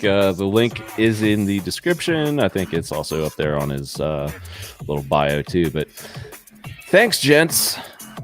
He's going on now. We got Discourse Lady Syndicate with their, I guess, Audible that they're going to call at 48 minutes from now, and then the FN Hangout. So yeah, head on over, enjoy DJ Kryptomatic. Thank you, Motley, Wasabi, Big Kirk, who rug pulled mixology. the mixology man. Brisology, work on that PulseChain drink, man. I will. I'll come up with something special for you guys. Yeah, maybe by the time Labor Day, I hope that PulseChain is live. Motley and I are hoping 2 weeks trademarked. 2 weeks, days soon. We'll see. And Freddie, man, always good to have you. Thank you, brother. Very grateful for the opportunity. Oh, absolutely. Yeah, and you find, again, Hexican Anthem links are in the description as well. Head over to DJ Cryptomatic, and we will see you next week. Not sure what the format's going to be, but we'll be here. We'll be hanging out. And thank you, Hex fam. You guys are awesome. Thank you. Later, guys. All right. See you guys.